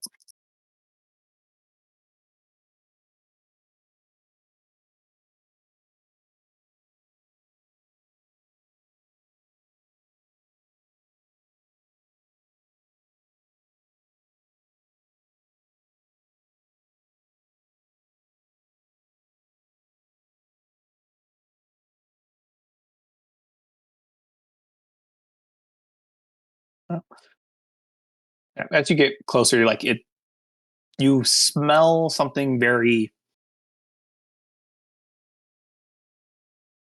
sour. That just smells, for lack of a better word, smells like death. As you kind of come closer to the coffin, you get this before you open it. If that changes anything. Okay. Ina's gonna actually cast Shillelagh before he opens it, if that's okay. Just in case. All right. Yeah, feel free to apply that concentration effect, I believe. I do think so. Yeah. That's the wrong one. Effect. There we go. Following Ina's Um, lead, Phoenix is holding his spear at the ready. Yes. All for the best, because as you open up the coffin, a a creature does try to now freed of the coffin does kind of sit up and seem to instantly try to swipe as this what appears to be some partially decayed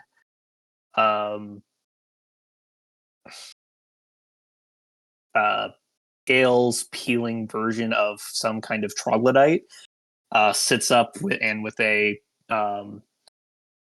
some sort of large clawed hand tries to swipe at you, Barnacle. But you guys are holding reaction, or at least Phoenix is. Ina, you cast Shillelagh, but I'm assuming that you're just holding your stick at the ready. Mm-hmm. And Barnacle, you were holding your net at the ready. Has this undead creature tries to attack you. Just gonna real quick throw it in as I'm gonna remove these little indicators.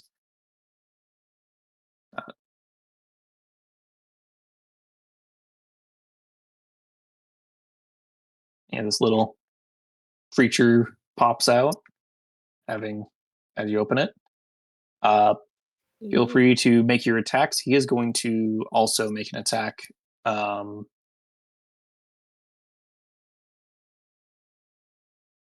At you, Barnacle, at the same time that you make yours.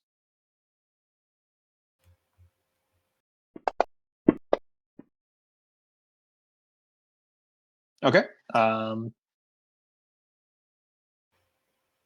I have a question. Phoenix has his throne spear as offhand. Is it supposed to be main hand? It should be his main hand. I don't know why it would be offhand. Okay, cool. I thought I'd ask. I'm glad I did. Yeah. If anything, his spiked shield should be offhand. Not me just going through and messing with stuff on his character page. Yeah. I'm sure that's fine. Yeah.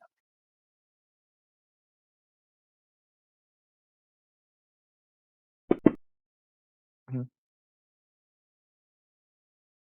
No. I'll say it got lucky on the roll.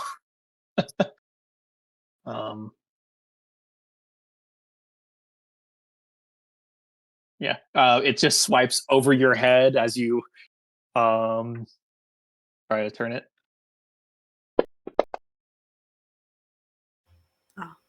Oh, it hits. Yep. Ina, if you also want to make your attack.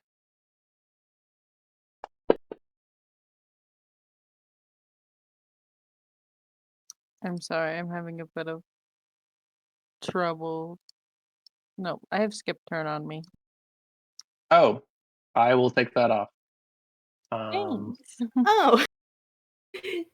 That makes sense. I think that's because you probably missed our prior session. So Probably. I don't blame you. I just Yeah. I am having a hard time targeting the creature, so I just don't know what I'm doing wrong. there you go. Got it targeted for you. Thank you. Well, that We'll was say, do you? I guess question for your thing. Which character do you have as your targeted person? Was it your wildfire spirit or was it Ina? it might Because be that might my have caused your fire issue. spirit, but I don't Well, know how to. you rolled, There you we hit. go. So There we go. I figured out how to change what is going on. feel free to roll your damage. And we'll be rolling initiative. Okay. I'm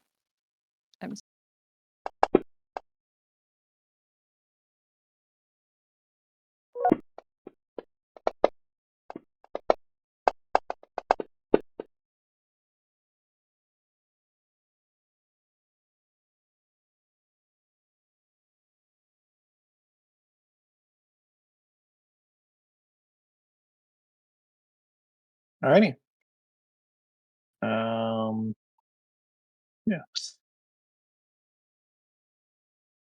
I know. Barnacle flips the lid on the coffin. This kind of decaying trog, mutated trog, sits up, tries to swipe at Barnacle, missing him as he's also kind of blocked by the angle up for Barnacle, holding his holy symbol up as it glows as he tries to turn it. And then there's the solid bonk from Ina and the a spear thrown by Phoenix that kind of lodges in its shoulder as sitting there in the coffin, and we go into proper combat. Bushy Brow is backing away. It's gonna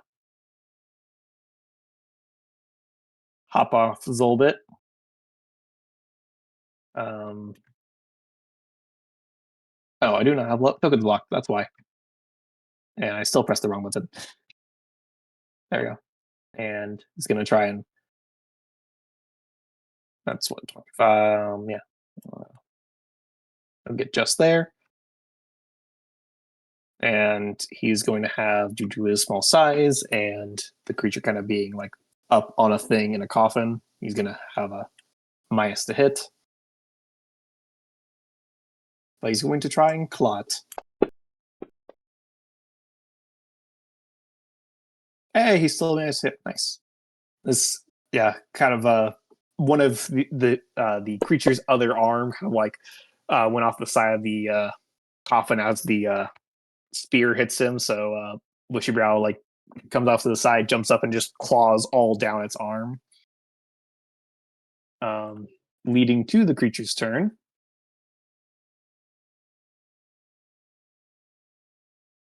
He is going to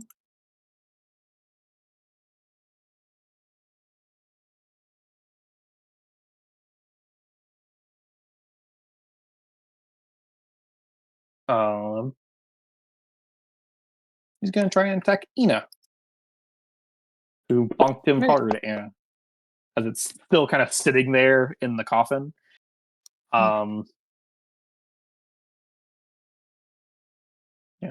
Manages to hit. It's large claws, larger than what a normal Trogs would have. Try and sink into you, though your temporary hit points does manage to absorb part of the attack. But as it kind of claws through part of your forearm, Ina, you realize its claws are coated in something, and I need you to give me a Constitution saving throw. Oh no. Oh no! I just. DC 10. Oop. It looks like a troglodyte. It looks like some sort of weird, decaying, mutated troglodyte. Most of you can ignore the Constitution saving throw that I accidentally sent to everyone. Ina, you got a. I forgot to toggle my hide thing, but you got a 12. It was a DC 10. So success. Yeah. That is its turn. Barnacle, at the start of your turn, I need you to give me a Constitution saving throw as the smell is starting to get to you. Yeah, actually, let's just use the one you rolled, which was a 13 versus a DC 10. So you're good.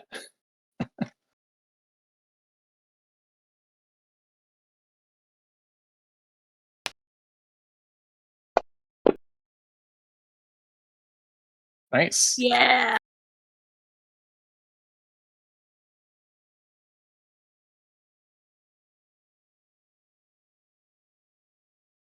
Mhm.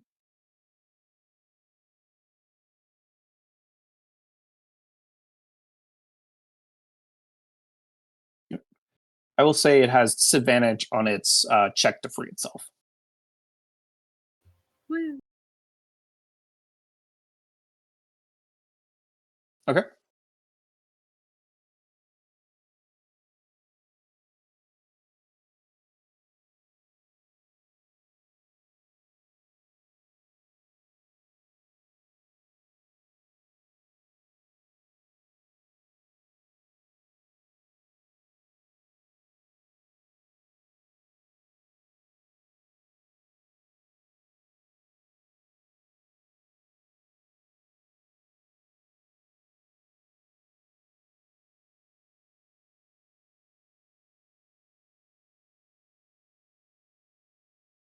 Mhm.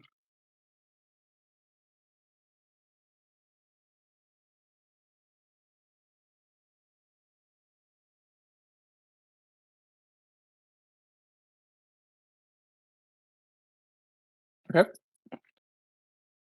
Zolbit will step forward, to stepping past Phoenix into the room, and will hit him with a cantrip. Chill touch. Actually, does he have? Nope, it's chill touch. It's the other Hey, one chill that's touch is undead. great. Oh wait, no, this is No, is this undead. one does stuff against. This is the undead. undead. This is no. If it's undead, has disadvantage on attack rolls against you until the end of your next turn. But he already has disadvantage, so yeah, If only hit. double disadvantage existed. Boop. Boop. Yeah, that brings us to Phoenix.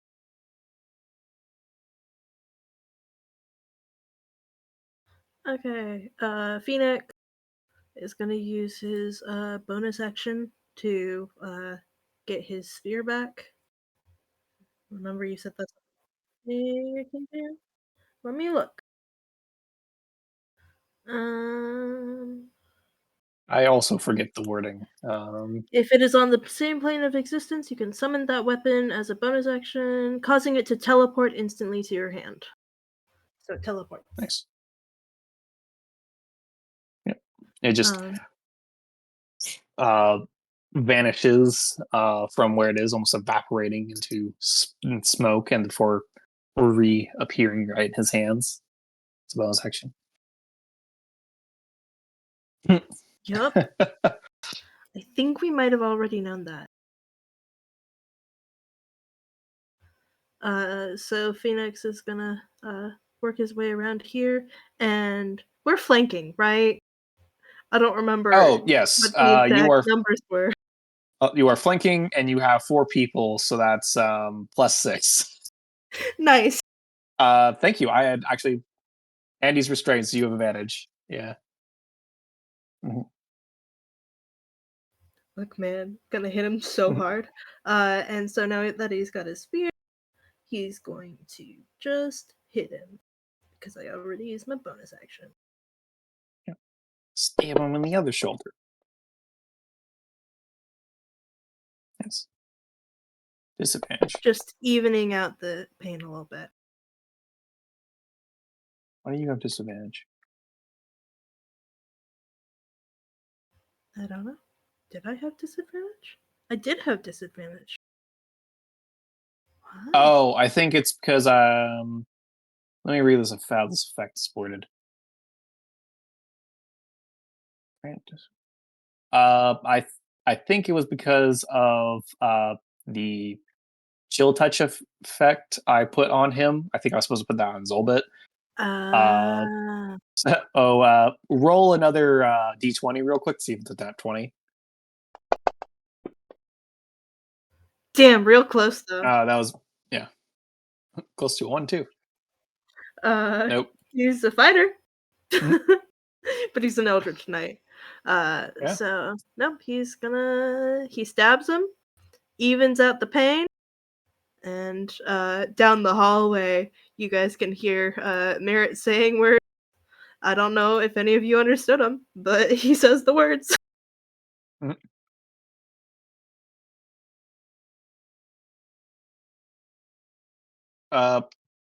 Merritt, before you move, give me a quick perception check.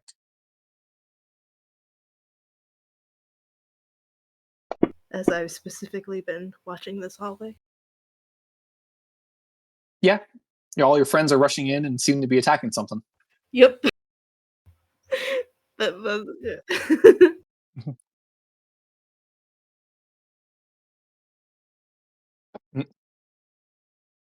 So Merritt rushes over there to try to see what he can see. Oh, that's fun. I mean, Mantha already knew what was there, but Merritt didn't. Yeah. This decaying trog with bits of its flesh missing, scales very clearly like kind of like sloughing off. It's abnormally large claws that seem to be like coated in something. It's longer than normal tongue. Ugh.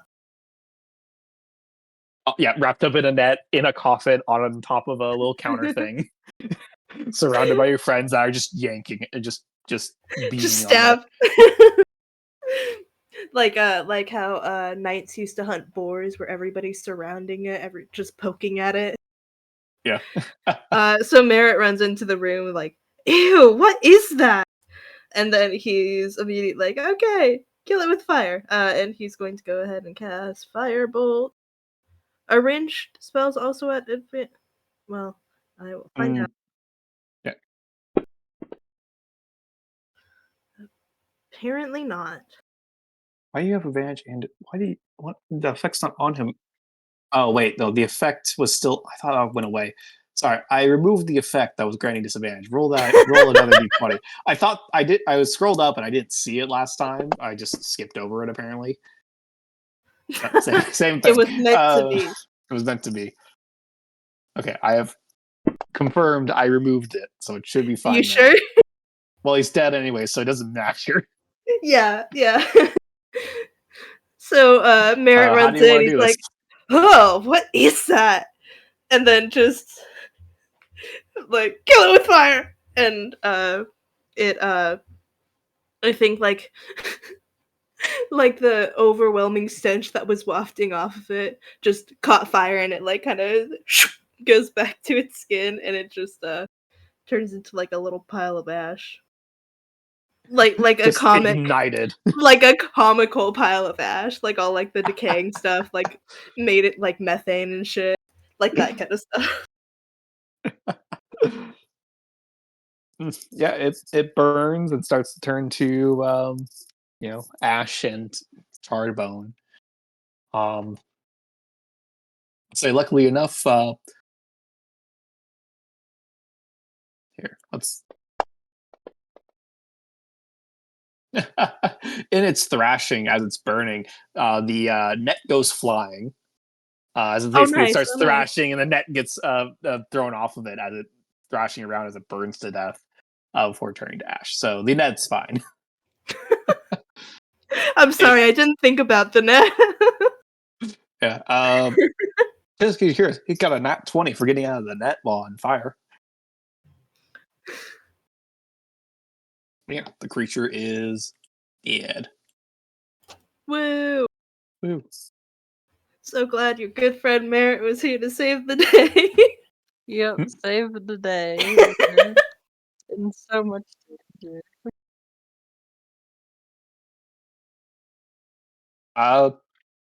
In this room, it would be corner would be covered with like counters, or would be like covered with like cabinets and such with that have either tools hanging off them or vials on top of counters. So that is not a part of this particular room.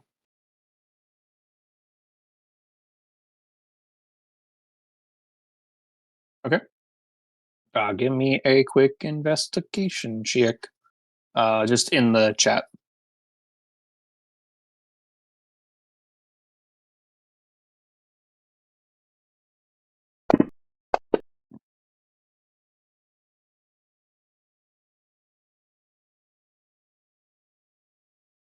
No, you don't find anything you think as of much use. All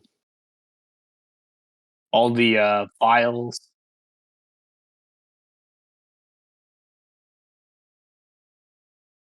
They look like about half of them are kind of old and starting to like rust. A lot of the tools appear to be just not well taken care of. Um, all the there's various chemicals in here, but you like aren't sure really what they are. You like smell one, it just smells bad. Though most of them are at the moment like empty or low. So there's just not a whole lot that you find in here that is of use.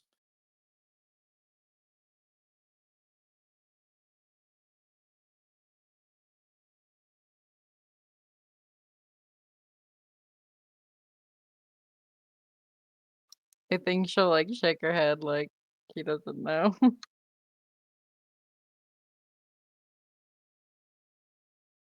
My variation of stuff tends to be more natural, I would say. More respectful than whatever this is. Well, hey guys, Merritt's read some book. He hears people.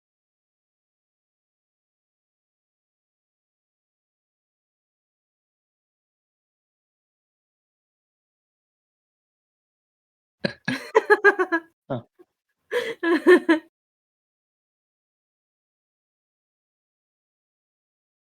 Have you two give me some investigation checks. Could I theoretically do history to see if I've read about it before? Oh Are shit! you? uh, well, most of the materials here appear to be just um, either expired, used, or just purpose that you wouldn't necessarily be able, or have some sort of purpose that you can't really make use of. You do find what appears to be spread across like 3 different bottles. It's like I recognize those from my studies. They're not in the right order at the moment, but if we mix these 3 bottles, we would get a health potion. Hell yeah! Uh, Ina, the coffin appears to just have the burnt body in it. Doesn't have much else in there beside it. At least that you can tell. Smells bad still. Smells different, but not quite as bad as before, but it still smells bad.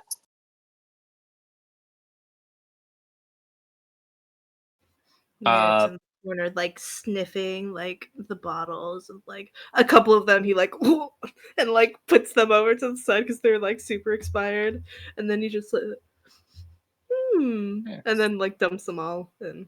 Oh. Yeah, give me a quick Arcana check just to make sure you remember to mix them in the right order. Ah, fuck. No. Hold up. Inspiration. Fuck it. Alrighty. Come on, guys. I'm supposed to be good at this.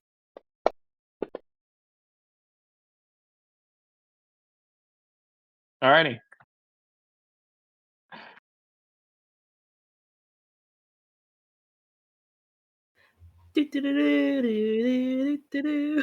Yep.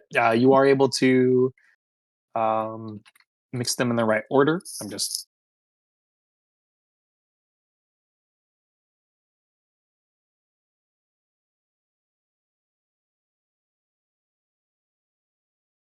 I don't remember if you do you already have one in your inventory, Merritt? I do have a potion of healing. If you want me to just turn Then it. just tick it up to 2. Yeah. It was like could pull up one and just hand it to you. Flavor wise, you could just say your second one's just in a vial that you just put a stopper on, rather than like some of a different kind of vials, more like a chemistry vial rather than like your standard potion vial. Similar, but looks a little different. Yeah. You didn't get the cherry flavored version. This is very much the alchemical. This is just. It's the non-children's version. Like. Mm-hmm. It's the original version that was not too popular because it just tastes like ass. To the point where you would rather die than drink it, but but you got one now. It will heal a wound. It will heal a wound. Maybe apply directly to the wound rather than drink internally. This may or may not come up later. Since she's in here, Ina, do you have a healing potion already?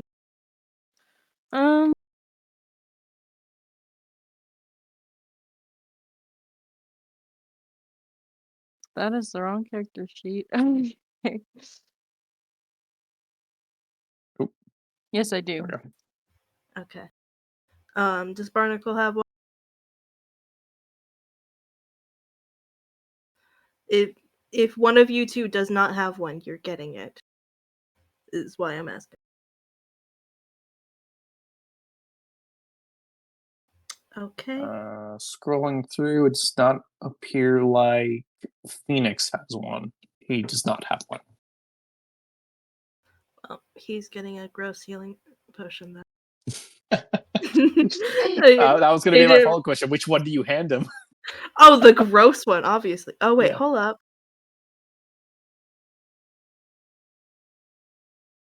There we go. Yeah, there you go. He will not have the context for this, but It'll be funny when it comes up. I'm just gonna, for roleplay's sake, we're just gonna assume you don't tell him. Don't tell Phoenix.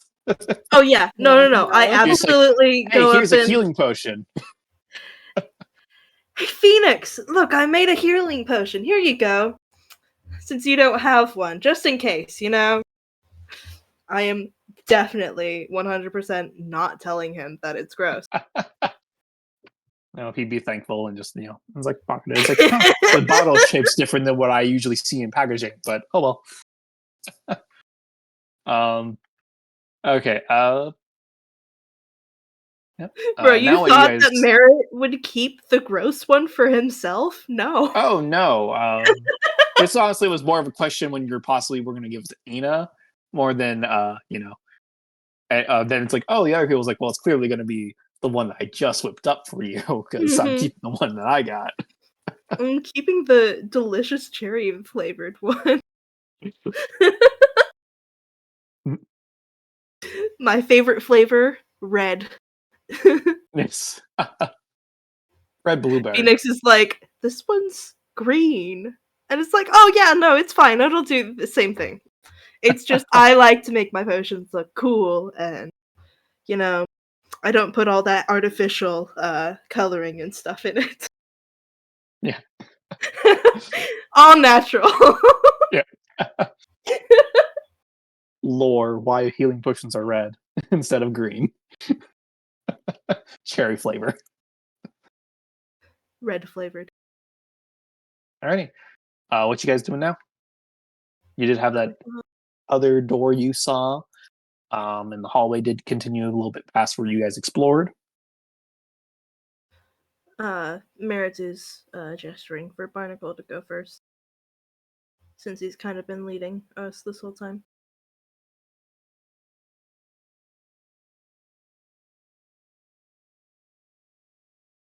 Woo.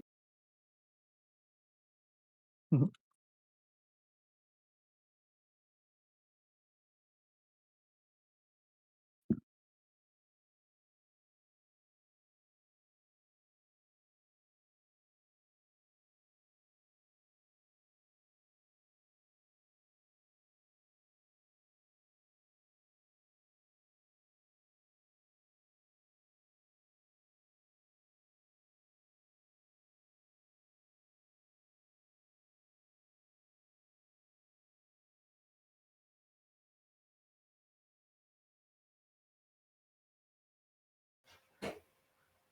Like, I didn't hear anybody in there, but do we want to knock and, like, keep up appearances just in case somebody is in there?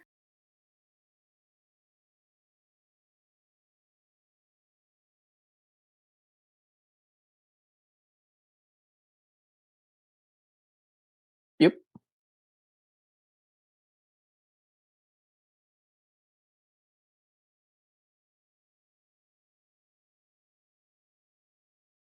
Okay.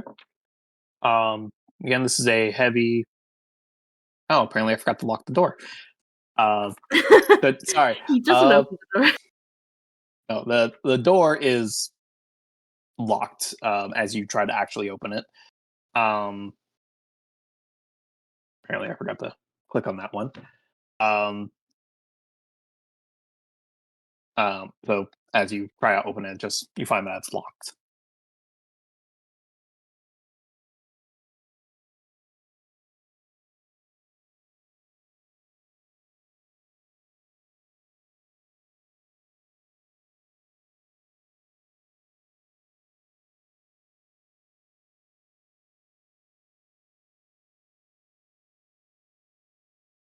Are you telling her to break the door down?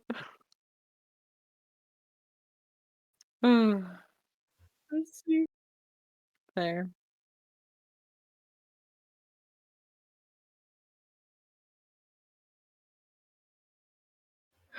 No.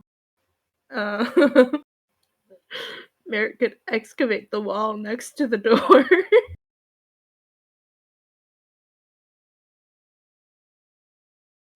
But probably just letting Ina break down the door would be easier. Yo, Ina is a druid. She's very good at breaking doors down, though.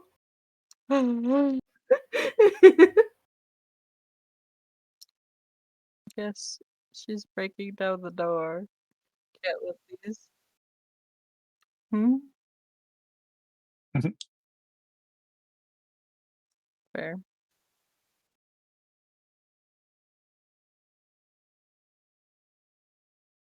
Should I guess Phoenix could help? Where is it? This door right here? Yep.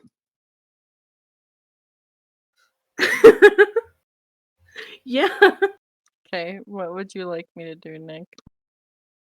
Give me an athletics check if you're trying to break down the door. An athletics check, okay. In the tower or just... Just in the chat. Oof. Oh no. Well, I may as well use my inspiration Okay. since we're almost done here. I feel like I've been rolling like garbage today. Woo. Nice. You you kind of like size up the door, give it a, test little knock, and then you just reel back and slam your staff out onto the door really hard. In the center, there's just a big crack that appears as this very heavy and you realize very thick wooden door cracks so you can start seeing inside. One more good whack would probably break this down all the way. But before that, I'd like you to give me a perception check, as you can kind of see into it. Actually, everyone could probably give me a perception check. Oh boy.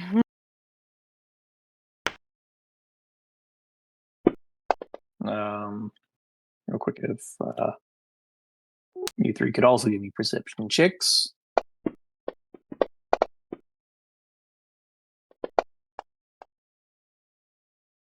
All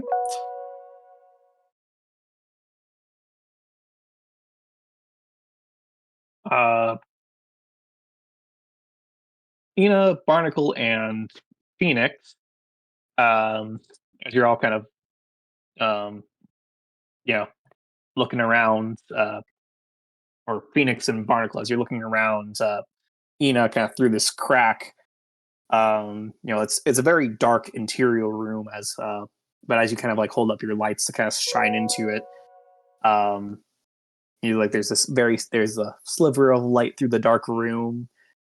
Before suddenly there's a face that enters the light, just kind of snarling at the crack as this troglodyte it's like face kind of comes in, snarling, snapping at the crack, and you immediately notice that the eyes are like milky white, from what you can see in this very small sliver, as it's attacking the door itself. I need to roll something real quick. Well, hey, it looks like it's gonna do the job for us, right?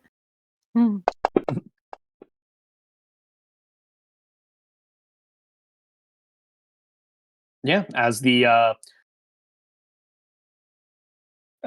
as it gets its claws onto either side of the crack, it pulls, opening it the rest of the way, finishing the job as it's trying to lunge at you.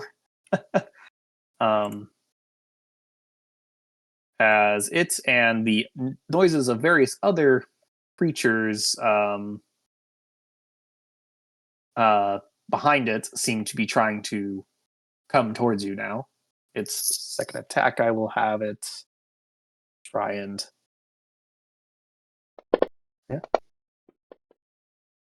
So yeah, like it breaks open the door and then manages to get one of its arms out to claw Ina a little bit, doing a little bit of damage. Rude. I need everyone to roll initiative again.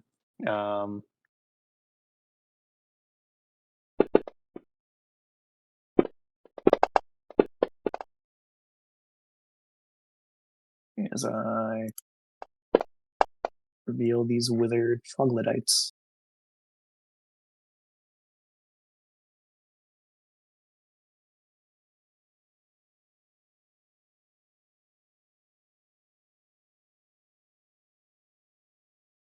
All right.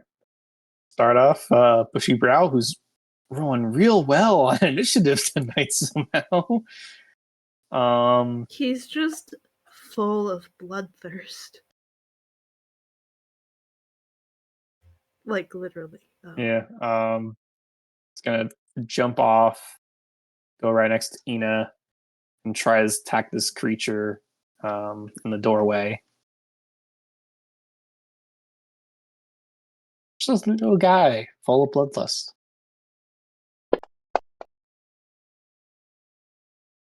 Yeah. Managing to claw at this withered, very clearly almost like a husk of a creature.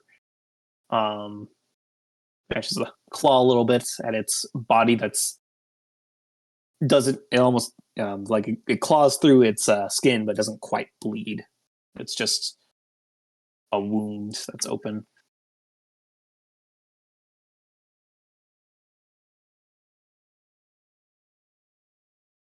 You see another one kind of comes up behind its friend and is trying to kind of get through, but his friend's kind of blocking him here in the doorway. Ina, you have this creature that's in front of you trying to attack you. Well, I should probably try to smack it. Yeah, I mean, you still got your shillelagh. I do. Tra-la-la. How long does it last? How long has it been? It lasts a minute, so you would have to recast it. Okay, well Oh. then I will go ahead and recast that first then. Okay. Take off.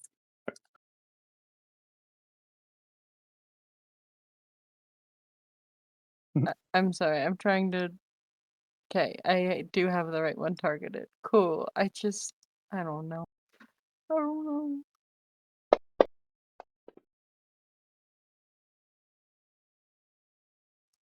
Get bonked it. Oof, min damage. Apparently it doesn't need much. That's fair. Cool. 12 damage. Vulnerable. Oh, right. Bludgeoning. Mm. So you just, as you're already getting ready for another swing, you just bring it down, your staff down again on the creature as you hear it's pretty much it's all its bones just snap and break as you just and as it like just crumbles in on itself as you just fell this trog. Woo! She's like, man, I didn't even get it that good. She's like, man, I was sorry, sloppy on is that her hit, turn. though. Yeah, and it just like completely collapses. She's like, all right then. This one rushes. This token's aren't locked. This one rushes past its friend to go right in the space of its dead ally to attack you a couple of times. Rude. Hit. Little bit of damage. Second little claw. Hit. Little bit of damage. But it's just trying to claw at you with its very thin, kind of bony hands, bony claws. Very rude That's of it. its 'Cause I turn. don't have that much health. I'm still a wee baby.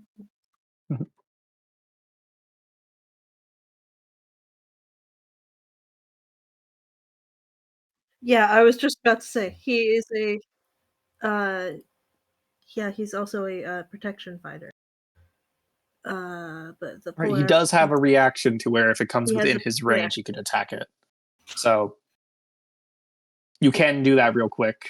Or you could have done the reaction give disadvantage on an I think attack he's roll. holding his shield right now, to be honest. So he's just going to hit it with the spear. Okay. This is the reaction attack that happens before its turn, so Oh shit. yeah. If this kills it, I'm taking away the damage that I just dealt Ina. Hell yeah! Yeah, it kills it. It comes up and it like you watch as it you like tries to claw at you, but it just now has a spear like straight up through what's left of its body and up through the head as it like reaches out just out of distance before Phoenix pulls out his spear, and this also just collapses on top. That was a total of 7 damage it did, so you heal 7. There you go. Yay. I love that for you. Yep. It's now Phoenix's turn. Can Phoenix? Yeah, Phoenix is can going to step step past into her Ina. space.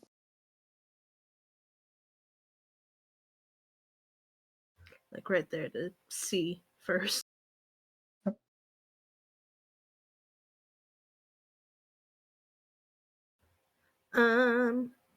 Yeah, he's going right there. And then Mm. he's going to go ahead and try to stab this guy. Stab him sky high.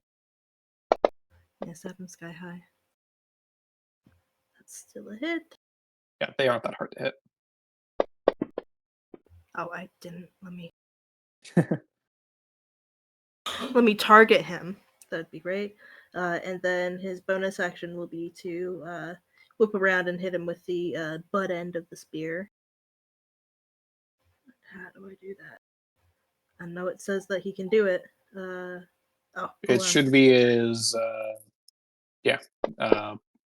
polearm master attack. Ooh, it's bludgeoning. Yeah. Nice.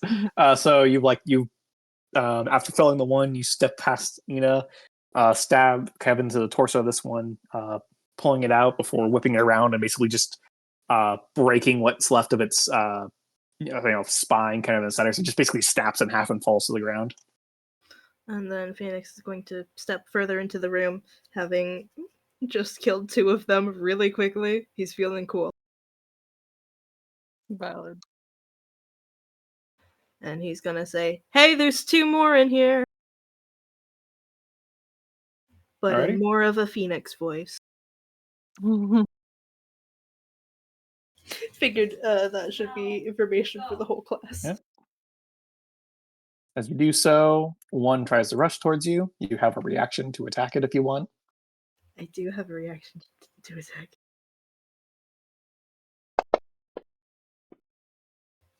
Nice.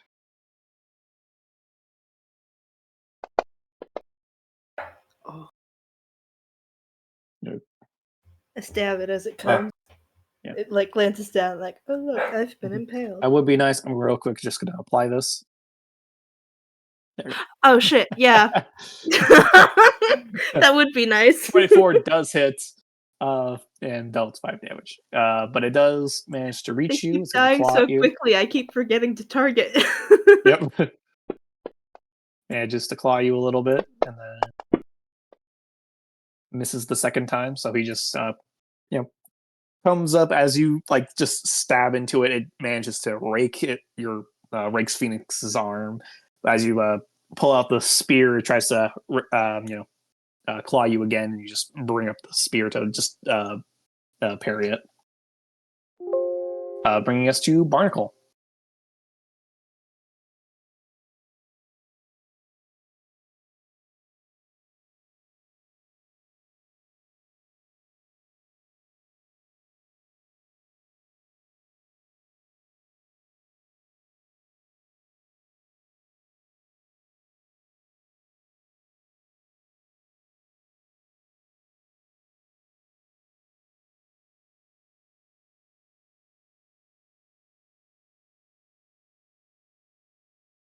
Nice. Hopefully. Yeah.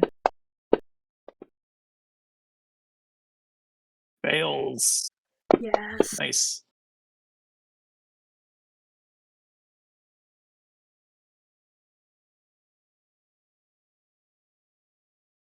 Yeah. The backstabbing jubilant titter is not looking good. This one is little damage, but still there. It's going to rake on the guy that just said a funny word that he didn't like, missing the first time. And missing both times, as its head is head is kind of jumbled up from the word of radiance. He's just kind of blindly swinging just above your head, bringing us to Marin.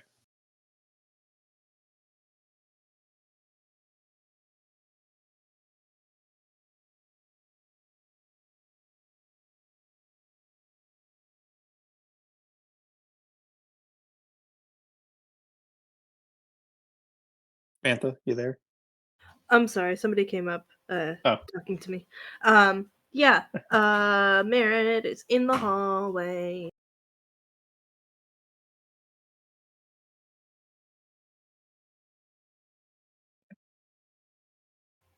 You can see one yeah. withered trog through the doorway. Trying to decide if he actually goes in there. He's gonna. And step over several corpses. Yeah, he's gonna go and like stumble over some corpses. Through Ina, over the corpses. You can't quite move past the trog, I will say. Okay. Well, I'm right in Ina's way then. Yeah. You would realize that before you moved it, had you wanted to choose something different. Yeah, okay, yeah. Yeah. I didn't think about pointing that out until after, so yeah. Merritt's like kind of stepping like into Ina's space just to like kind of put his like hand around the corner as he's gonna cast Firebolt. It's fine. Ina has an affinity to fire, so it's fine. Oh, pardon me. Bam. Bam! Oh shit! Nice. Nice. Merit with the fire tonight. Yeah, he's on fire. And just because I think it's funny, this one is also reduced to a comical little pile of ash and bones. There goes. That is.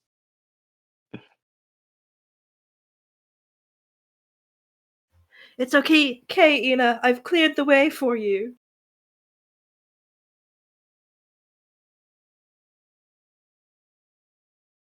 Zulbit's going to go here, see what he sees. You can see one withered trog back there a ways. Going to chill touch it. I'm gonna say just the angle and such. He has or the amount of kind of people in the way / the angle have a -2. Solbit is suddenly glad that he chose this group of adventurers to go with him. Still manages to hit. But hey, you're proving his choice correct. He manages to do max damage on his cantrip. Yeah. Yeah. Bringing us to Bushy Brow, who is going to bloodlusty creature it is, going to move past Ina, rushing into the room to go claw at the creature. Love that for it. And he manages to miss. No. I don't Bring even us have to Ina. inspiration to give him. Hmm. Okay, well. Is there any Sorry, I can't see very far. Is this the last one left? Yes, this is the last one left.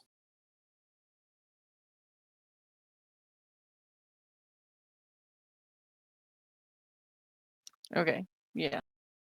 I just found.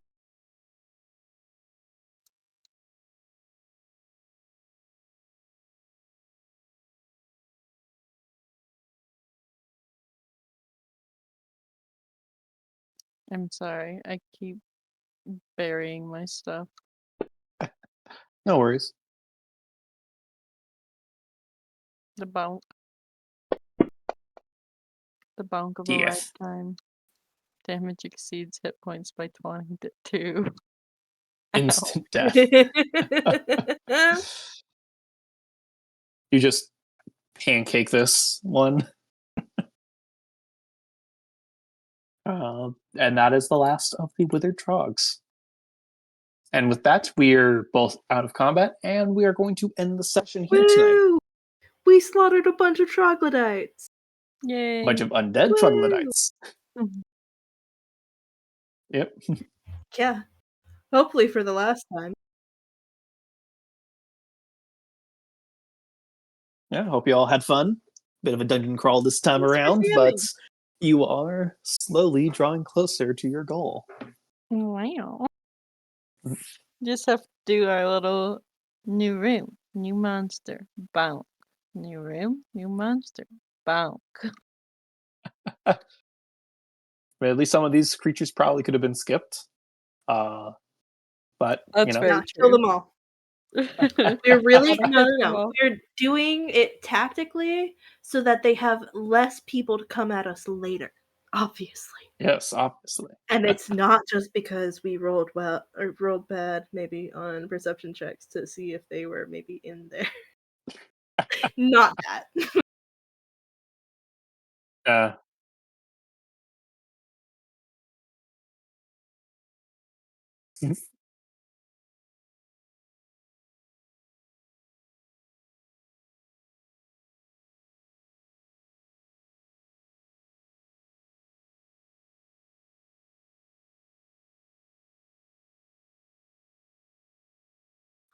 Good night, night. guys. Bye.